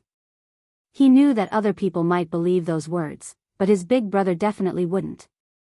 After entering the room, Pan Ning closed the door behind him. 2 bodyguards stood outside and looked at his big brother. He then asked, Big brother, why did you call for me? Pan Hong poured a cup of tea and said, Don't you think you should tell me about it? With your skills, how could you deal with a few dark guards alone without any injuries? Pan Ning remained silent, not knowing what to say. Pan Hong drank a cup of water and said, Ever since you brought Hao, and the other 2 back, you've been hiding more and more things from us. You know that we're a family. Even if there's something you can't tell outsiders, can't you tell us? If this continues, have you ever thought that one day, you won't be able to protect them at all? Chapter 44-79. Hearing this, Pan Hong was shocked. What was the identity of the 3 children? How could they make him guard their identity and not mention a word? In that case, I only ask you one thing. At that time, I was diagnosed by the imperial physician and the doctor that I would not live past that night, but I survived. Was it Hao, and the others who saved me? This question had been hidden in his heart for a long time. He did not believe those words that were said to the outside world, but he knew that since Pan Ning said those words, it must be to cover up some truth. Therefore, he guessed that his survival had something to do with Hao, and the others. However, even if he guessed in his heart, even he was not willing to believe it. After all, the 3 of them were only children. Pan Ning looked at him for a long time, then took a deep breath and replied, Yes. Pan Hong's eyes narrowed. Even if he had guessed it, his heart was still shocked when he heard him admit it. He took a deep breath and slowly exhaled, saying, I know. You can go back. After encountering such a scene today, I guess they were frightened. Go and see them. Hearing this, Pan Ning secretly breathed a sigh of relief in his heart. Even if his elder brother guessed that his survival had something to do with Hao, and the others, he would never have thought that the 3 children were already people who dared to kill. How could they be easily frightened? Just as he was about to go out, he heard his elder brother's voice behind him. Wait a moment. Pan Hong seemed to have just reacted. He glanced at him and asked hesitantly, those black-robed men couldn't have been killed by Hao, right? Huh, how could it be? Elder brother, I'll go first to see the children. Pan Ning turned back and smiled embarrassedly. Without waiting for him to say anything else, he quickly left. Seeing him like this, how could Pan Hong ask more? He just felt that it was inconceivable. In the room on the other side, the 6 children were all sitting in the room. Compared with Bowen, who had a more introverted personality, Bo Qing was like a little monkey walking around the room, looking at this and playing with that, and asking all kinds of questions. Yu obediently sat at the side of the table with her hands supporting her chin. Blinking her beautiful and pure eyes, she had an innocent appearance. No one would have thought that such a well-behaved, pure and harmless child would actually kill 3 specially trained death soldiers just a moment ago. Mu Chen sat by the side and didn't say anything. He just pursed his lips and listened to Bo Qing talk non-stop. From time to time, Shui would turn her head to look outside the room. Bowen sat there quietly, occasionally looking at Hao, who was sitting in the corner. No one knew what he was thinking. When Pan Ning walked in and saw that the children were all there, he said, "You must be tired today, right? After the meal, let's all rest first. Tomorrow morning, we'll take a stroll around the temple. After lunch, we'll return." Other than Hao, and the other 2, Bowen and the other 2 didn't know what had happened. Hearing him say this, Bowen said, "Second uncle, I heard from the monks in the temple that someone died at this time. That has nothing to do with us, and it has nothing to do with your children. Don't think too much about it. Alright, let's go. Let's go eat first," he said with a smile and looked at Hao, Mu Chen, and Yu. The children followed him to eat. By the time they returned, the sky was already dark. After freshening up, they returned to their rooms early to rest. Chapter 4480. Big brother, can we use the stick to ask when we're going home? Yu asked, holding her brother's hand on the left and her brother's hand on the right. You can shake it later and then take it to see if it's accurate. Hao said with a smile, holding her hand and walking slowly. Big brother, we are immortals. Why do we have to worship Buddha? Mu Chen asked, puzzled. They were obviously immortal cultivators. His brother also said that their parents were very powerful and were the monarchs of heaven and earth. Since that was the case, why did they still have to worship Buddha? Hao looked at the hall in front of them and said, we don't worship or kneel. We will only shake the stick. You have to remember that in this world, except for our parents and our elders, no one else is qualified to make us kneel and kowtow. Hearing this, Mu Chen and Mu Yu nodded and secretly remembered it in their hearts. Big brother, is Buddha powerful? Or immortals powerful? Why do people here only worship Buddha and not immortals? Yu asked curiously. Hao paused, thought for a moment and said, I don't know. When we see father and mother in the future, we will ask them. Okay. Yu asked with a smile. The 3 of them came to the hall. Perhaps because it was still early, other than the 3 of them, there was only the abbot, who they saw yesterday, standing in front of the lamp adding oil, and a middle-aged monk standing behind the abbot. Seeing them enter, the abbot and the monk glanced at them. This was the first time the middle-aged monk saw the 3 of them. He felt that these 3 children were born with the looks of dragons and phoenixes and were extremely outstanding. However, in the next moment, the 3 children's actions stunned him. After the 3 of them came in, they only bowed to the golden Buddha above the hall. Then the little girl went to the front and picked up a stick. She took out another stick and looked at it, puzzled, and asked, Big brother, how do we shake this? There are only numbers on it and nothing else. Does this mean that the number is shaken out? Looking at this scene, the middle-aged monk secretly shook his head and walked over, saying, "Which family are you children from? Why didn't you come with an adult?" He came to the 3 children and said, "How can you be so polite when you see Buddha? You have to kneel and make a wish with all your heart, then Buddha can hear your thoughts." Hearing this, blinked her eyes, then curiously asked, "Can he hear us?" If it was an adult who spoke like that, the middle-aged monk would have been enraged. However, it was a 3 or 4-year-old little girl who was blinking her pure and clear eyes at him curiously. He carefully explained, "My Buddha is everywhere. Naturally, he can hear it." Was dumbfounded, then asked, "Then how should I draw the lot? If I ask him how to get home, will he tell me?" "Ha ha ha, to sign, you have to kneel down, put your palms together and make a wish in your heart. Kowtow 3 times, then pick up the bamboo stick and turn it 3 times. Hold it with both hands and gently shake it up and down until one of the words falls to the ground." The middle-aged monk chuckled. Looking at how adorable this little girl was and how innocent she was, he decided to teach her in detail. Understands. Chapter 4481. Hey, no. The middle-aged monk was about to speak when he was interrupted. "Nothing." The abbot opened his mouth and shook his head slightly, indicating that he didn't need to say anything. The middle-aged monk was startled.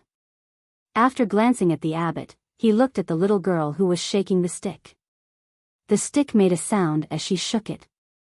The crisp sound echoed in the hall, one sound after another. The abbot also stepped forward and stood quietly at the side to watch. After a long time, a stick fell to the ground, and the stick container also stopped.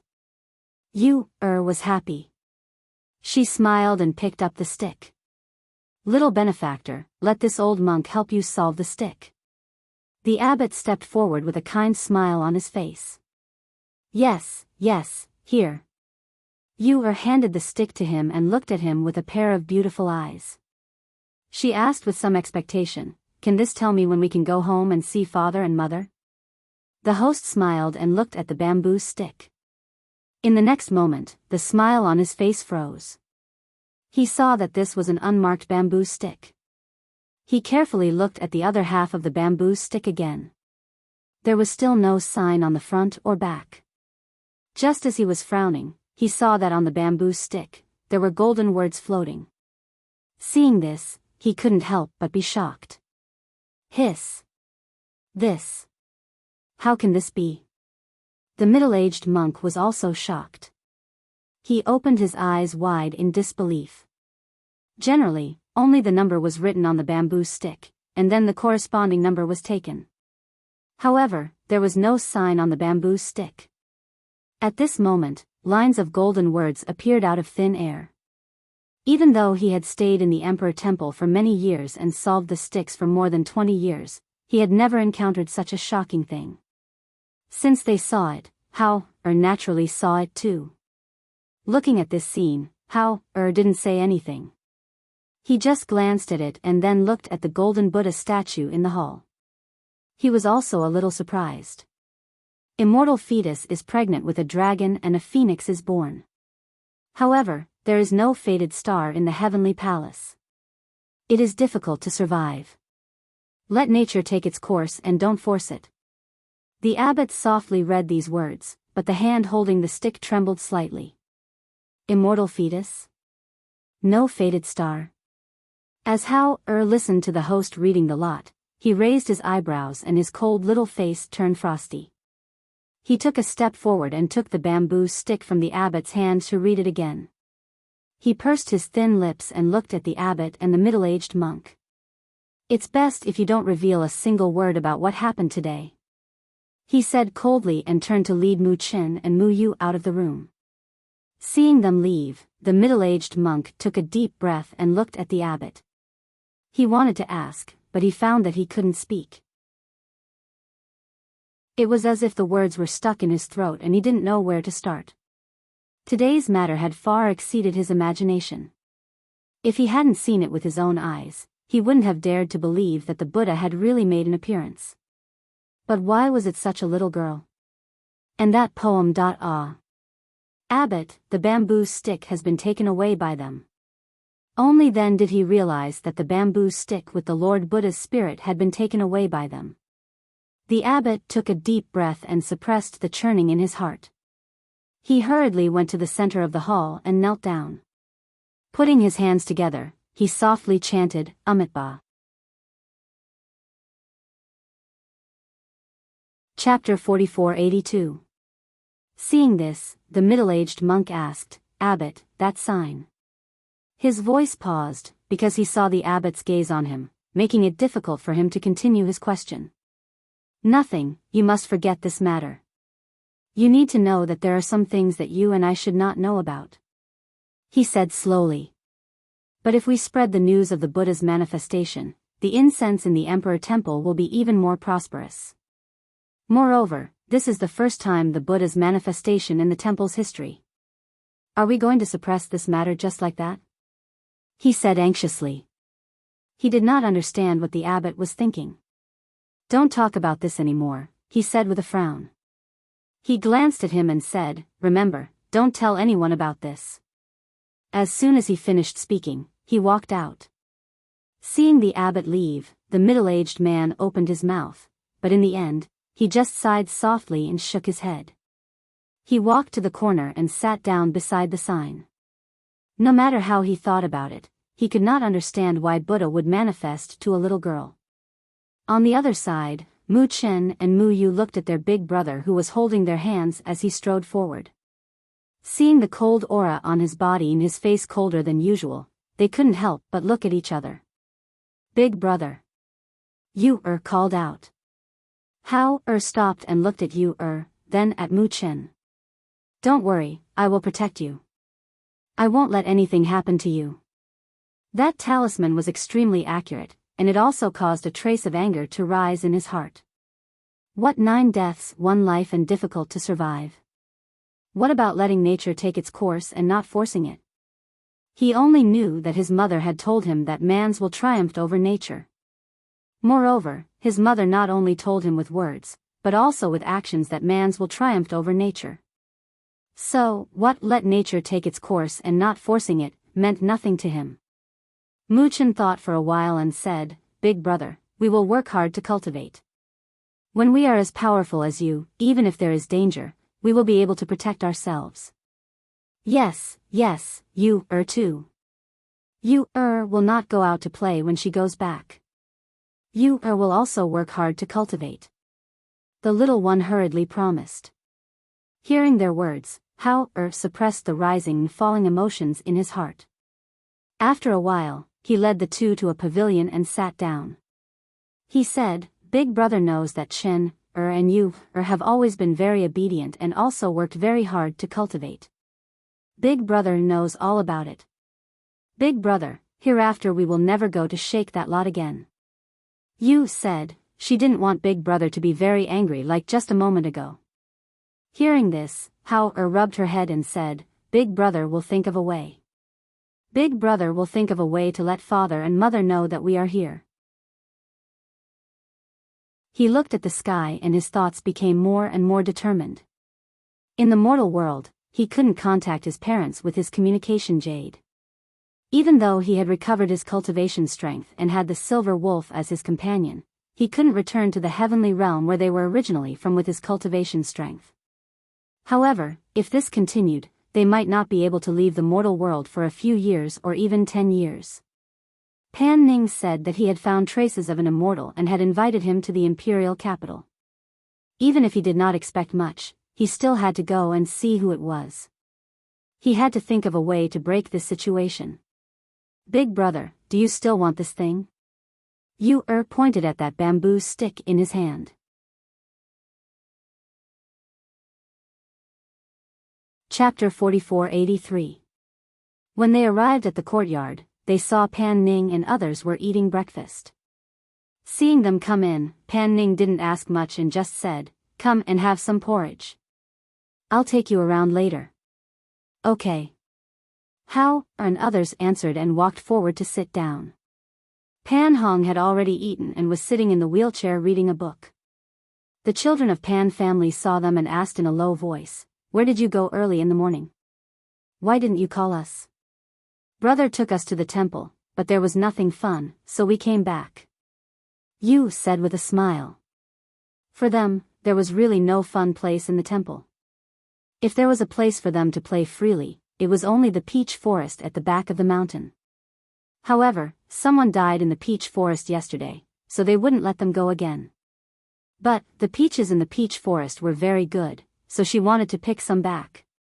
So, after they drank breakfast, they followed Pan Ning to stroll around. Until the time when they were about to leave, pulled her brother and eldest brother and quietly walked away, and went to the back forest to pick a basket of peaches. Pan Ning and others were about to get on the carriage, but they saw that the 3 children of Pan family had already gotten on the carriage, but they didn't see how, and others. They couldn't help but be surprised. They glanced around and saw that 17 was also missing, so they went to the carriage in front.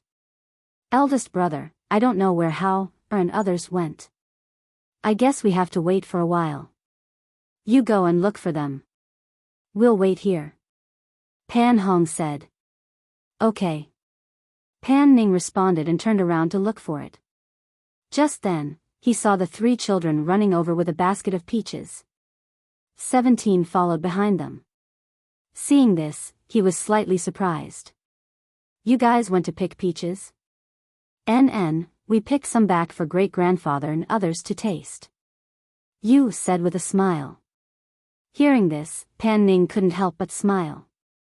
He reached out and took the basket in Hao-er's hand and said, "Give it to me.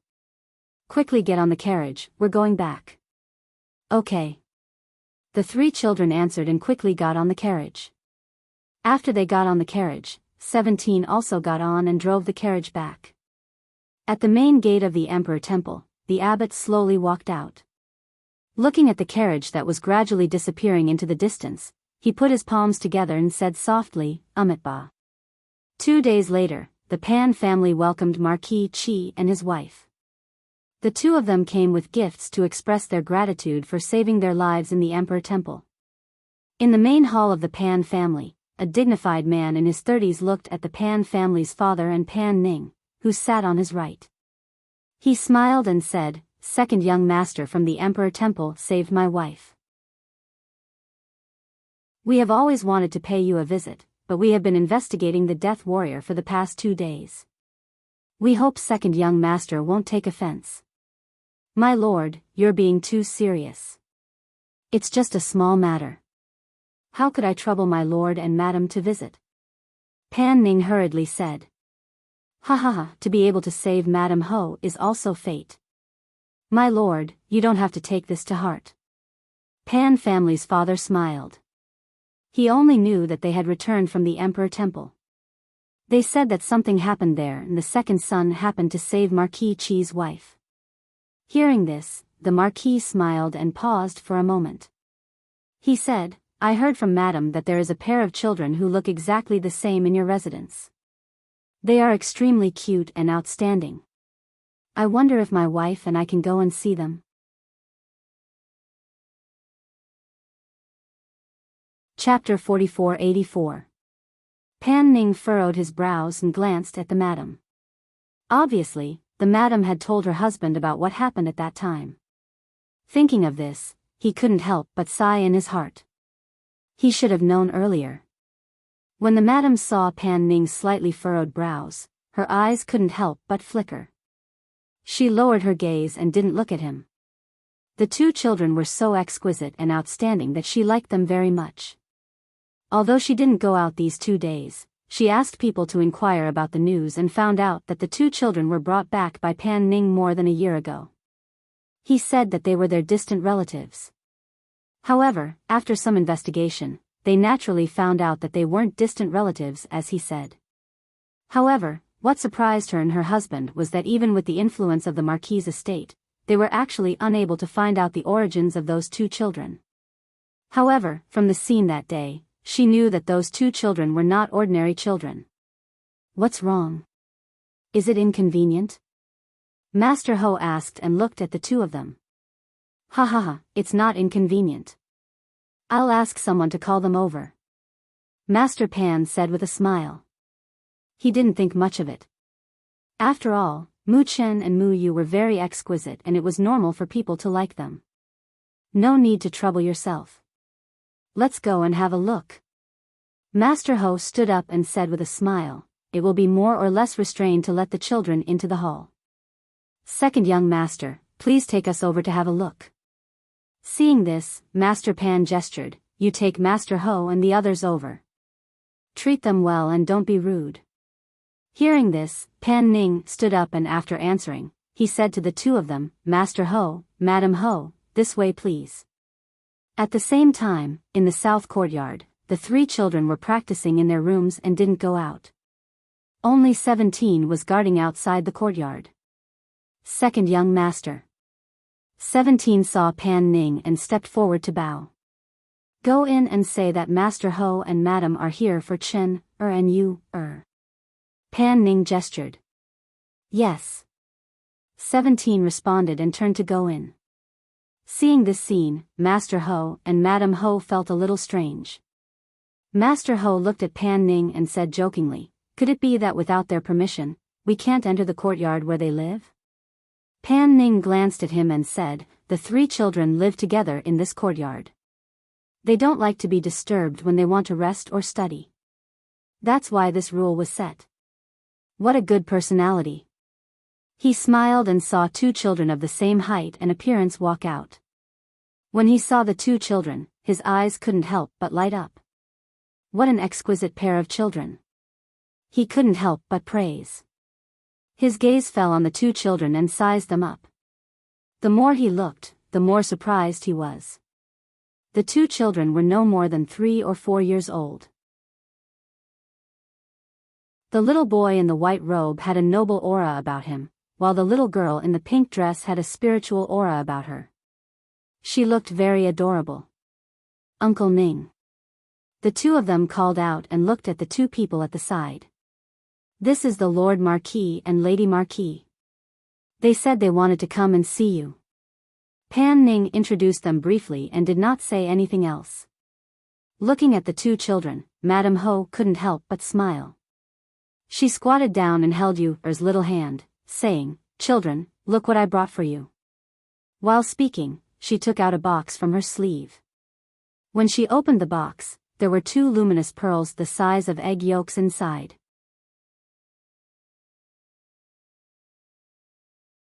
Chapter 4485. When Pan Ning saw the 2 luminous pearls, his eyes couldn't help but flicker with a touch of surprise. This luminous pearl was extremely precious and rare.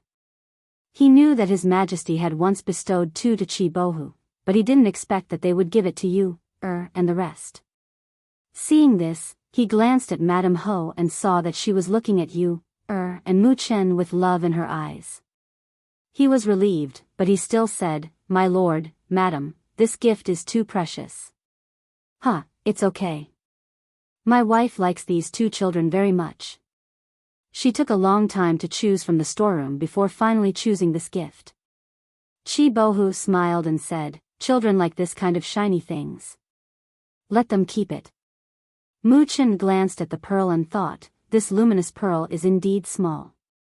The one in our space is much bigger than this. Yu took the box, but after looking at her brother, she shook her head and pushed back that night pearl box, and, we can't accept this, our big brother said that we can't casually accept other people's things. After pushing the box back, she quickly hid behind her brother. Her eldest brother said that they were immortal cultivators and shouldn't accept too many favors because they have to return them. Madam Ho was startled and said, it's okay, you can take it. No, it's useless for us to take it.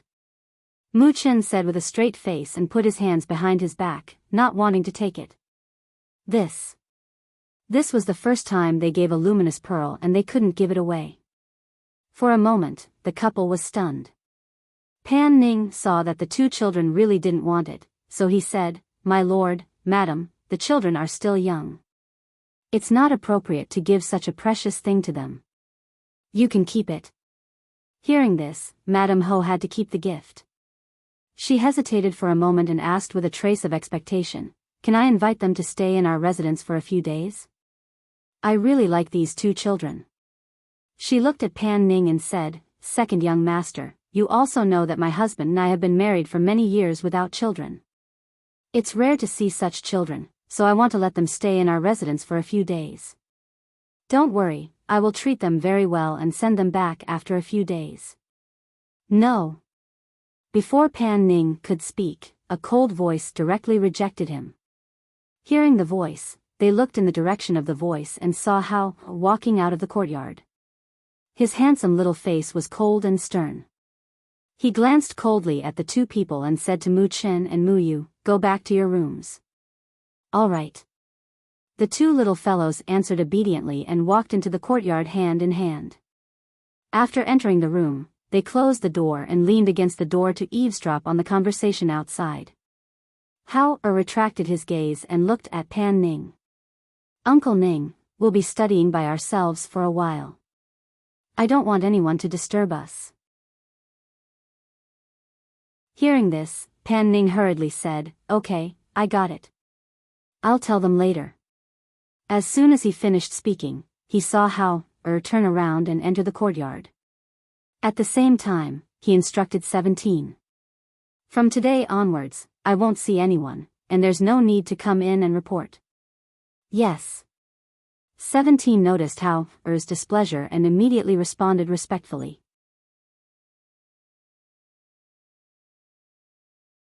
Chapter 4486. "Yes." Pan Ning answered and said, "His name is Hao. Master Ho nodded and said thoughtfully, "This child doesn't look ordinary at all." Pan Ning didn't answer but said, "Master Ho, Madam, why don't we have tea in the front hall?" "No, since they don't want to stay in our mansion, we won't stay for long." Master Ho smiled and said, "I'll ask Madam to pick some toys that children like and send them over. We'll take our leave." Seeing this, Pan Ning sent them out. When he was about to go back, he saw his elder brother waiting for him in the front yard. "They came for you, Pan Hong asked and looked at him. "I guess Madam Ho said something to Master Ho. They said they liked the two children very much and wanted to take them to stay in the mansion for a while, but Hao directly refused." Pan Ning said. He paused and said, "But in my opinion, they don't have any other intentions. They just like the two children." Pan Hong nodded and said, "Marquis Qi and his wife have a good reputation in the capital. Even if they find something strange, they won't hold on to the children. But even so, we have to be careful." "I know." Hao just said not to disturb them during this period. "I guess they won't go out for a while." The two brothers chatted for a while in the front yard. Then Pan Ning told people not to disturb them in the south yard. At the same time, he told the three children in the mansion not to look for Hao and the other two children during this period. In the next few days, Hao and the other two children practiced in the yard. Even the people in the mansion didn't know what they were busy with all day. They only knew that they almost didn't leave the room except for meals. Until one day, a piece of news came out from the Emperor Temple and caused a huge sensation in the capital. Have you heard? News came out from the Emperor Temple. A few days ago, Buddha showed himself and gave a spiritual stick. And it is said that the one who got the spiritual stick is a little girl of 3 or 4 years old. What? Spiritual stick? What kind of spiritual stick? Why is it a 3 or 4-year-old girl who begged for it? I heard that it was a white stick, but when the abbot held it in his hand, specks of golden light appeared on the white stick, and a few lines of words appeared. Furthermore, it was said that the little girl didn't even kneel and kowtow. She just stood there and begged for the spirit stick. However, this matter was suppressed by the abbot and only recently spread. Why did the abbot suppress it? How could it be leaked if it was suppressed? What was written on the paper? Who was that little girl? How can I get the Buddha Lord to show up? I heard that it was because the great Master Wu spoke in his sleep during the interpretation of the divination stick. Also, I heard that the little girl is not immortal, but a divine fetus. It was said that the divination stick was written by Buddha. On the street, groups of 3 to 5 people were discussing in low voices. As the news spread, several versions of the same matter were spread. Some were true, and some were false. It was very suspicious. When the members of the Pan family heard the news, the father and son of the Pan family gathered in the main hall, looking at Pan Ning with serious expressions. Pan Ning's father asked, "What's going on? Why did such a rumor come out when you went to the Emperor Temple? Now it has spread outside, and the more it spreads, the more outrageous it becomes. His Majesty already knows about it and sent people to the Emperor Temple to invite the abbot and great Master Wu to the palace." Pan Hong frowned and thought deeply.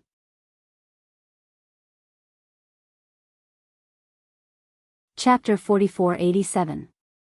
I'll go with you to the south courtyard and ask what's going on. Then we can make preparations as soon as possible. Pan Hong pushed the wheelchair to Pan Ning. Okay. Pan Ning pushed him out and said to his father, "Father, we'll go and ask." "Don't worry." Pan Ning's father watched them leave and shook his head with a sigh. He also got up and walked out. When Pan Ning and the others arrived at the south courtyard, they saw that it was very quiet. They didn't see the 3 children come out, so they asked 17 to go in and inform them. "First young master, second young master Hao told us not to disturb them these days." This 17 was a little embarrassed. "You go and call Hao, I'll take responsibility if anything happens." Pan Ning gestured. If this wasn't an important matter, they wouldn't disturb them. Seeing this, 17 responded and walked inside.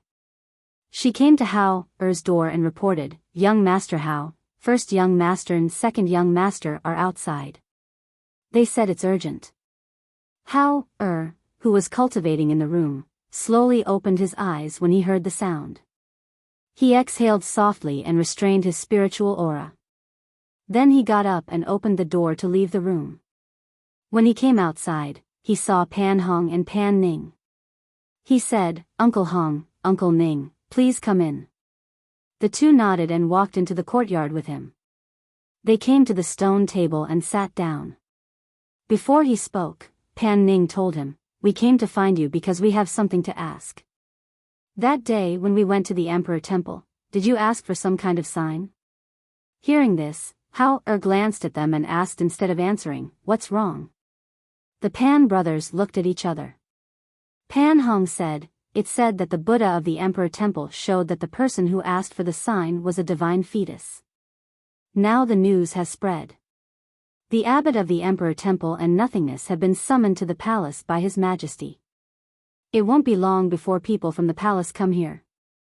So we want to ask, what kind of sign was it? Was there really a vision?" Hao's handsome little face turned cold. He asked, "How did the news spread?" "It said that other monks heard Nothingness talking in his sleep, so it spread." Pan Ning said and looked at Hao. He asked, "What about the sign? What does it say?" "I've already thrown away the bamboo stick. As for what was written on the stick, it was..." Hao repeated the few lines of the stick. Hearing his words, the 2's faces became somewhat grave. Pan Hong's eyes were filled with unconcealable astonishment and blankness. Especially after seeing his younger brother's unsurprised expression, the shock in his heart became even more unconcealable. He had guessed that Hao, and the other 2's identities were not simple, but he had never expected them to be so complicated. Divine fetus? Could it be that they were not mortals, but an immortal? Could it be that the 3 of you are not mortals, but immortals? Pan Hong asked, unable to conceal his shock. "He's not an immortal. He's just a cultivator." Hao looked at him and said, "However, our identities are indeed extraordinary. This is also the reason why we have to keep it a secret. There really are immortals in this world." Pan Hong murmured. His heart was in a state of shock.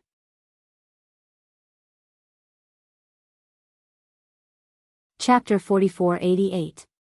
Hearing this, Pan Hong calmed himself down. He took a deep breath and slowly exhaled. After his mood gradually calmed down, he pondered for a while and said, "Since His Majesty has summoned the Emperor Temple's abbot and Jiao Wu, I'm afraid we can't hide the matter of the sign." He glanced at the two of them and slowly said, "His Majesty has been searching for immortality for some time now. He won't let go of this opportunity, especially since Hao, and the other two are still in our home. I'm afraid that once this matter is known, in addition to the fact that I was judged by the highly skilled doctor and the city's physician that I wouldn't live past that night, he will undoubtedly believe that you are immortals. Then what should we do?" Pan Ning couldn't help but ask anxiously. In terms of scheming and thinking, he was far inferior to his brother. Now that his brother also knew about this matter, he would at least feel more at ease with him coming up with ideas and solutions. Pan Hong pondered for a while and said, "If His Majesty asks, we have to say we don't know. Otherwise, if he blames us for deceiving the Emperor, we will be in big trouble. As for Hao, and the other two, if His Majesty asks, you also have to say you don't know. After all, you are still young and can say you don't know about the sign. As for the immortal fetus, it's just what the sign said. There is no other evidence. Even if His Majesty guesses, he can't be sure. Also, you have to explain this matter to Mu Chen and you, If you go to the palace, we will accompany you and act according to the circumstances." Pan Hong looked at Hao, and said, I understand." Hao, responded and said, "I'll go tell them first." As he spoke, he walked to the room where Mu Chen and Mu Yu were. At the same time, the palace sent people. At this time, they entered the residence and were led by Pan Ning's father to the southern courtyard. In the southern courtyard, Pan Hong and Pan Ning saw the people from the palace and looked at each other. Before they could speak, they heard their father say, "These people are from the palace. They say they want to invite Hao, and the other two to the palace." Pan Ning's father's face was a little dignified. He didn't expect things to turn out like this. In particular, he was even more uneasy because he didn't know anything. In the room, after Hao, explained a few things to Mu Chen and Mu Yu, the three of them went out of the room. After taking a look at the people from the palace, they followed Pan Ning out. Apart from Pan Ning, no one else in the Pan family was allowed to come along. Even Pan Hong was ordered to stay behind. The three children followed Pan Ning into the palace and came to a side chamber. The person who led the way asked them to wait for a while and went in to report. Not long after, there was a voice asking them to enter. However, when Pan Ning wanted to follow in, he was stopped. "Second young master, please wait for a moment. His Majesty said to let the three children in and will summon second young master later." Pan Ning's heart sank when he heard this. He couldn't help but glance at Hao, and the other two. "Hao, take good care of the two little ones." Pan Ning could only instruct. Hao responded and led Mu Chen and Mu Yu inside. When they entered the side hall, they saw that other than the Emperor, who was seated in the main seat, there was an old man standing beside him, as well as the host and nothingness. Perhaps he felt guilty, but when he saw the three children enter, the abbot put his palms together and murmured, "Ba." You're tuning into the Dreamy Chapters YouTube channel. We're so grateful for your support, and don't forget to subscribe to join us on this incredible journey through captivating stories. Your generosity through donations truly makes a world of difference, as it's the primary source of revenue that allows me to expand and enhance this channel for you. Thank you from the bottom of my heart for being a part of this adventure.